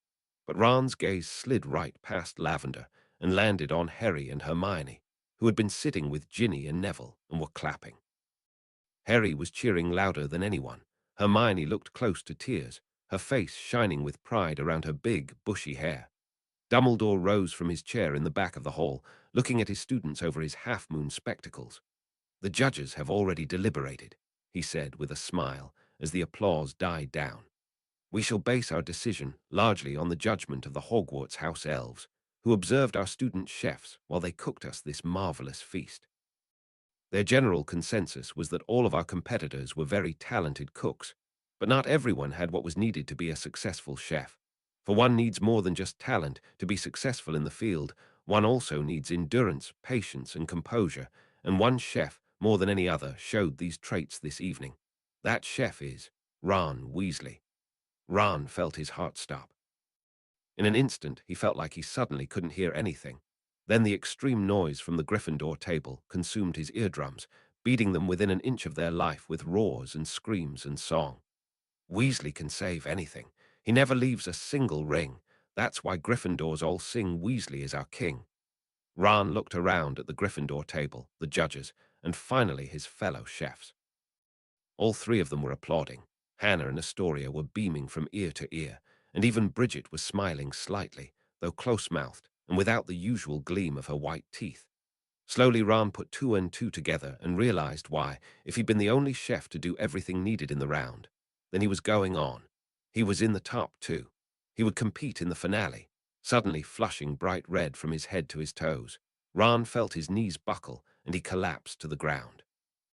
He clutched his hair for a minute, overwhelmed by the result and trying to fathom it. Then he threw both fists in the air and tossed his head back, letting out a holler of victory. "Yes, yes," the Gryffindors all roared louder, singing the whole of Weasley is our king one more time before Dumbledore calmly and silently signaled for quiet. "Well done, Ron," the headmaster said kindly. "You will go on to compete in the finale. Regrettably, there can be only one other who will go there with you." Everyone turned to face Hannah, Astoria, and Bridget. All three girls had straightened up, readying themselves for the inevitably upsetting result. Hannah had started shaking, and she bit her lip anxiously. Astoria and Bridget stayed stone-faced, though Astoria was noticeably pale, and Bridget had clenched both of her fists at her sides. "As stated, all of you are immensely talented young chefs," said Ramsay, his arms crossed over his chest. "But both the house elves and I could only see one logical choice to go on. That chef is—" The hall held its collective breath. Ron watched the other three nervously. Hannah, Astoria, and Bridget stayed perfectly still, as if subconsciously hoping that if they stayed very quiet, they'd hear their name being called. "Astoria Greengrass." Astoria exhaled heavily, covering her face with both hands in an attempt to keep her composure as the Ravenclaw table burst into cheers and whoops. Hannah also covered her face with both hands, breaking down in tears. Bridget was the only one of the three who did not hide. Instead, she merely closed her eyes and stiffened her back as if she was a child trying not to cry out in pain at getting a shot, no matter how much it hurt. Ron got to his feet, ready to hug all three of them, but before he could, Ramsay spoke up again. Congratulations, Astoria. You and Ron will have an extra week of preparation before the finale, which will be hosted in our usual location, the Quidditch pitch, on February 28. He then turned to Bridget and Hannah. He brought a comforting hand on the second's shoulder, squeezing it gently. Bridget, Hannah, he said gently, you both are astonishingly good chefs, easily two of the most talented, brightest witches I have met in my entire career. I know your time in the contest ends today. But because of the unbelievable talent you have shown in this competition, I would like to offer both of you full scholarships to Leith's School of Food and Wine, one of the best Muggle culinary schools in Britain. Everyone gave shocked outbursts, none more so than the student chefs. Hannah's brown eyes went very, very wide. Really? She asked over and over, her voice wheezy with disbelief. Really? Ramsay nodded, and Hannah burst into fresh sobs, her entire body quaking as she tried desperately to hold in her screams of excitement. Bridget was overwhelmed too, even though she made no sound. Her black eyes were filling up with tears, but she forcibly kept her face as stony as she could as she turned away from the crowd. Ron and Astoria exchanged smiles as everyone in the great hall applauded, even though they'd won that round and they'd go on to the finale. At least in this short moment, it felt like they'd all won. Chapter 40, Terence Goodfellow. Chapter text that night the Gryffindors threw a big party in the common room to celebrate Ron's success. Ron had arrived a little late, as he promised Astoria a birthday cake, but fortunately, Darby had brought lots of food and butterbeer up from the kitchens, and there was plenty left by the time he arrived. Everyone sang and danced and talked throughout the night, until Professor McGonagall finally came into the common room, dressed in a robe and slippers, to order them all to go to bed. The day after the round, Harry, Ron, and Hermione came down to breakfast to find a lot of the students chattering and laughing amongst themselves. At the sight of them, Ginny immediately popped up from the Ravenclaw table, where she'd been talking to Luna, and skipped over to meet them. "What's going on?" Harry asked her.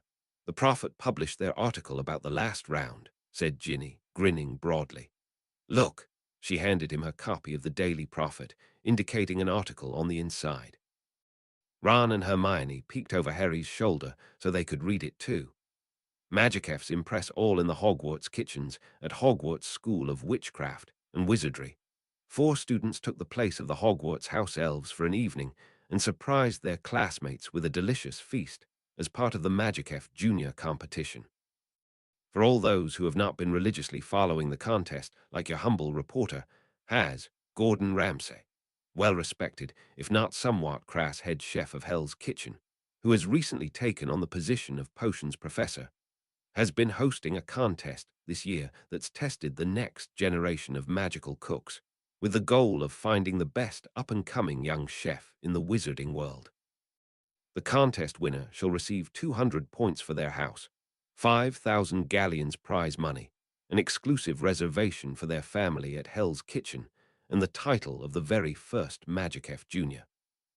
Joining Ramsay on the contest's panel of judges are Horace Slughorn, well-esteemed potioneer who previously taught at Hogwarts. A miracle he survived that ordeal.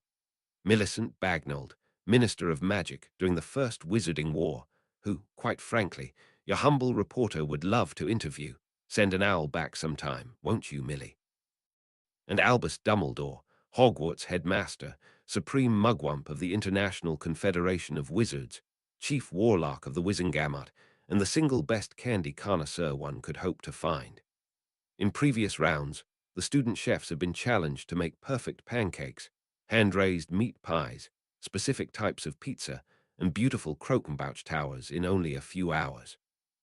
This week, however, they worked as chefs in the Hogwarts kitchens and cooked an entire feast by themselves, with their work being put on different colored plates, gold, diamond, bronze, and silver, to signify who had made each dish, not that their classmates knew that.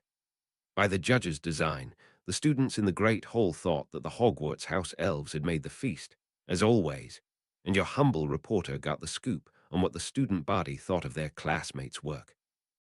Representing Gryffindor House was Ronald "Ron" Weasley, youngest son of Ministry of Magic employee Arthur Weasley and keeper on the Gryffindor Quidditch team. But don't let his jock persona fool you. Most of his classmates had nothing but nice things to say about Ron. "He's brilliant," said Lavender Brown, who, like Ron, is in 6th year. He always gets the better of whatever challenge the judges throw at him in the Magic F contest. And he's really funny, too. He always makes everyone laugh. Ron's gold-plated entrees and desserts made up about 1/4 of the feast's dishes. Overall, the students enjoyed Ron's work, though a few noticed a shift in quality. The cottage pie over there on the silver plate is a little firmer, commented Ravenclaw 7th year Cho Chang, who had previously competed in Magic F Junior. This reporter took the opportunity to ask Ron's friends, Harry Potter and Hermione Granger, about the food they were eating, and they both said that they enjoyed it. Your humble reporter also noticed, to his immense satisfaction, that they kept naively sampling from the gold plates, which, unbeknownst to them, were the ones their best friend had made. Ron looked up at Harry and Hermione, and to their surprise, he was actually blinking back tears. Harry brought an arm around Ron and squeezed his shoulder tightly before returning to the article. Representing Hufflepuff House was Hannah Abbott, daughter of well-respected apparition instructor Ophelia Abbott and 6th year Hufflepuff prefect. Hannah is best known at school for her warm personality, which has earned her many friends and admirers. She's a perfectly marvelous chef, said fellow Hufflepuff prefect Ernie Macmillan. Best lemon meringue I've ever tasted. According to Hannah's best friend, Susan Bones, Hannah is chasing more than just glory in this competition. Hannah has always dreamed of opening her own restaurant, said Bones. She hopes to go to culinary school after she graduates Hogwarts, and getting Ramsay's seal of approval on her cooking would definitely help. Although Hannah's dishes were received very well, your humble reporter noted that she put out significantly less than her competitors. Percentage-wise, Hannah's diamond-plated entrees only made up about 10% of the plates at the 4 house tables. Still, one can make the case for quality over quantity, and this reporter certainly can, after sampling Hannah's steak and kidney pie, and being reminded of the sort his dear old mum used to make. He can testify that this young woman has talent. Representing Ravenclaw House was Astoria Greengrass, 4th year Ravenclaw and younger daughter of the esteemed Greengrass family. The student body's opinion of Astoria was favorable, but perhaps impersonal. Unlike her fellow competitors, Astoria is generally seen as quiet and unassuming, not being the sort to chase the spotlight. This doesn't mean, however, that her classmates didn't have nice things to say. She's got real talent, said Eddie Carmichael, Ravenclaw 7th year. Not that the others don't too, but she really puts in the work. At the beginning, a lot of students didn't think she'd get this far, but she really proved those people wrong. That's pretty cool. Astoria's bronze plates were universally praised, even though she made only about 20% of the dishes displayed at the tables. Amusingly, Astoria's best friend, Arjuna Balaji, who also competed in Magic F Junior, was the only student who suspected that these dishes were not made by the Hogwarts house elves. The way this is baked, Balaji explained quietly so that her classmates couldn't overhear, tells me that the person who made it did it the Muggle way, using a casserole pan and putting it in the oven rather than just cooking it with a fire-making spell. There are only 2 people I know who cook meat pies that way, and they're not house elves. Finally, representing Slytherin House was Bridget Jahim, 4th year Slytherin and only child of Charlotte Jahim, a Muggle who owns a charming London cafe called Lottie's. As a side, your modest reporter encourages you to try their Friday breakfast special, create your own omelette for only £3. Bloody good deal right there. The students' opinions of Bridget were overall pretty positive. She's quite nice, for a Slytherin, said Hector Summerby, Hufflepuff 7th year and Hogwarts head boy. And it's amazing she's gotten as far as she has, being a Muggle-born and all. When pressed, Summerby acknowledged that his opinion had been shaped somewhat by the editorial submitted to the Daily Prophet by tabloid writer Uric Cuff, who suggested that Muggle-borns were genetically less magical than so-called purebloods. So-called purebloods, Hermione repeated with a satisfied smirk. Because, of course, many blood purists erase or ignore anyone on their family trees that don't support their bogus theories. Even though it was difficult to find anyone who explicitly called Bridget their friend, most of the students agreed she had a lot of talent. She's very good, said one Slytherin student who asked to remain anonymous. Lately there's been talk about her ancestry thanks to that rubbish Uric Cuff wrote, but it's all ridiculous. She's easily the most talented cook in the contest right now. From what your humble reporter saw, this conclusion is more than fair. Bridget easily outstripped her competitors, with her silver plates making up almost half of the feast's dishes, and all of the reviews from her Slytherin classmates were glowing. When asked about the steak and kidney pie Bridget had made, sixth-year Pansy Parkinson claimed that it was even better than last year's pie, and she partook in 4 slices of it. When Harry read this, he burst out laughing. Hermione quickly covered her mouth with both hands to stifle her laughter too. Ron gained a look of vicious pride on his face. "Damn straight it was better than last year's, you overgrown pug," he said smugly. In the end, Ron and Astoria were chosen to advance to the competition's finale, largely due to their performance in the kitchen, which alas the spectators were not privy to see. Fortunately for this reporter, who was frankly heartbroken by the decision, Hannah and Bridget did not leave empty-handed. Thanks to Ramsay's generosity, they both received full scholarships to one of the best culinary schools in Great Britain. The grand finale of Magic F Junior will be hosted at Hogwarts on February 28 and will be covered by senior Daily Prophet correspondent Azura Blaine. Trust your humble reporter when he says, dear readers, that he cannot be more jealous. Take lots of pictures, Azura dear. We shall all be waiting on tenterhooks for your report. The article, however short, left Harry feeling oddly chipper. The Daily Prophet had almost always been either the bearer of bad news or a thorn in Harry's side, but for the first time in his memory, Harry actually liked what he'd read. Who wrote that? Ron asked curiously. Hermione pointed out the biography squeezed into the corner. Terence Goodfellow, 23 years, Hogwarts alumnus of House Slytherin, is the winner of 6 Witch Weekly Writing Awards and the Daily Prophet's newest junior correspondent. You remember Terence Higgs, right, Ron? Asked Harry. He was the Seeker before Malfoy. A murky image of a tall boy with squinty eyes and dressed in a Slytherin Quidditch uniform swam over Ron's mind. Oh yeah, he was the one you beat by catching the snitch in your mouth. I didn't even recognize him at first, admitted Harry. He's dyed his hair blonde, and he had this snake tattoo that kept slithering up and down his arm. He and Bill would get along swimmingly, judging by his fashion sense, said Ginny with a grin. And if he married a Goodfellow, then he's probably a cool bloke. The Goodfellows own the business that creates dung bombs, Ron explained as a side to Harry and Hermione, who looked confused. Fred and George work with them a lot. Hermione smiled. Well, he seemed pretty nice. When he came over to the Gryffindor table, he stopped to congratulate Harry for becoming Quidditch captain. Really? Said Ron incredulously. Yeah, said that he wasn't too surprised that it happened, added Harry with an amused grin, since I'd discovered a brand new way to catch the snitch in my very first year. Ginny and Ron both laughed. Well, I hope the Prophet keeps him, Ron said brightly. Me too, agreed Harry. They could use someone with a brain and a sense of a humor, too. Goodfellow's article was circulated amongst the students of Hogwarts over the next few days, just as Cuff's editorial had been. But unlike the editorial, it felt to Harry like the discussion brightened up the whole castle. Everyone was generally more cheerful and friendly. Even Ernie Macmillan, who Hannah had been pointedly ignoring for about a week, formally apologized to Bridget for putting her down in his support of Hannah, and Bridget graciously accepted his apology.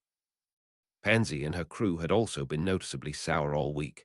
Pansy claimed that Goodfellow had completely mischaracterized what she'd said in order to make a good story.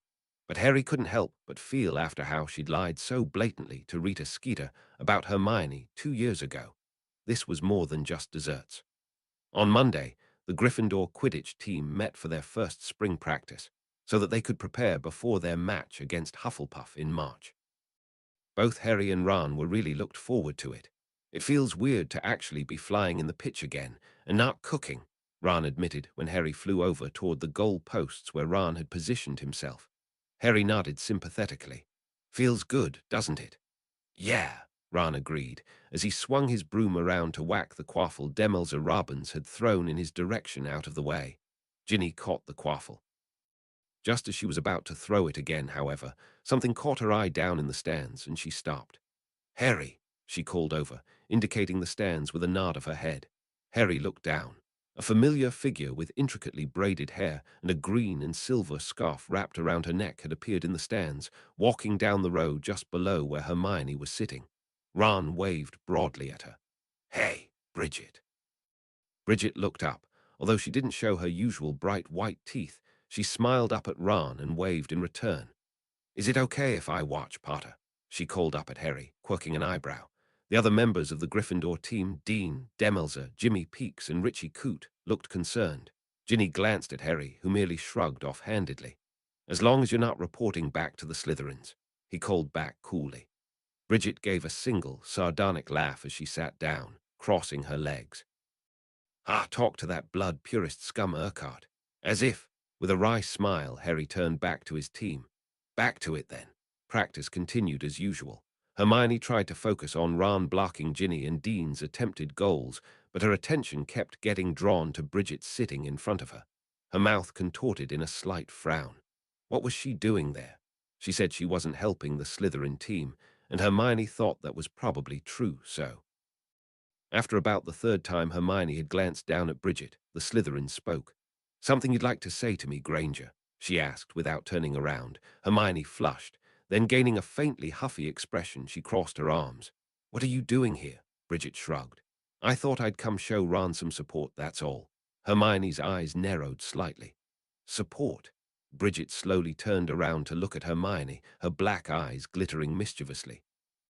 "Think Ron and I have something going on behind your back, don't you?" Hermione flushed more darkly. Bridget burst out laughing. What's so funny?" Hermione snapped at her crossly. Bridget slowed her laughter, but she looked no less amused. "Granger, I like girls, always have. Didn't think I'd have to spell that out for you to figure out I'm not chasing Ron, but I guess I do. Bloody hell." Hermione was stunned into silence. Then she looked down, unable to fight her darkening blush. "Oh," Bridget smirked. "You and Ron are two of a kind, you know that. You're both perfect morons when it comes to how you act around each other." Hermione looked away uncomfortably. "You don't understand." "I think I do," said Bridget. "At least a little. I've had crushes on friends before. Though of course they never knew it, and we had to go our separate ways for different reasons. But I do know how hard it is, feeling the need to both shout your feelings from the rooftop and to bury them so deep that no one will ever find them." Hermione looked up at Bridget. Her smile was a little gentler now. It made Hermione exhale quietly through her nose, letting her shoulders fall lax at her sides. "Look," she said at last, "I'm sorry that I was suspicious, but regardless of any more romantic feelings I might feel for Ron, our friendship will always come first. He and Harry were my first friends, Hogwarts or otherwise, and they mean the world to me. I would never want to hurt Ron, and I'd never want anyone else to hurt him either, because as far as I'm concerned, he deserves nothing less than what he gave me: happiness, laughter, loyalty, and I'll always protect him, no matter what, because I know he'll always do the same for me." Bridget considered Hermione for a moment. Then her mouth spread into her distinctive, charming white smile. "I can see why Ron is smitten with you, Granger. You're truly a brilliant woman." She put out a hand to her. "Truce." After a moment, Hermione beamed and extended her own hand to shake Bridget's. "Truce."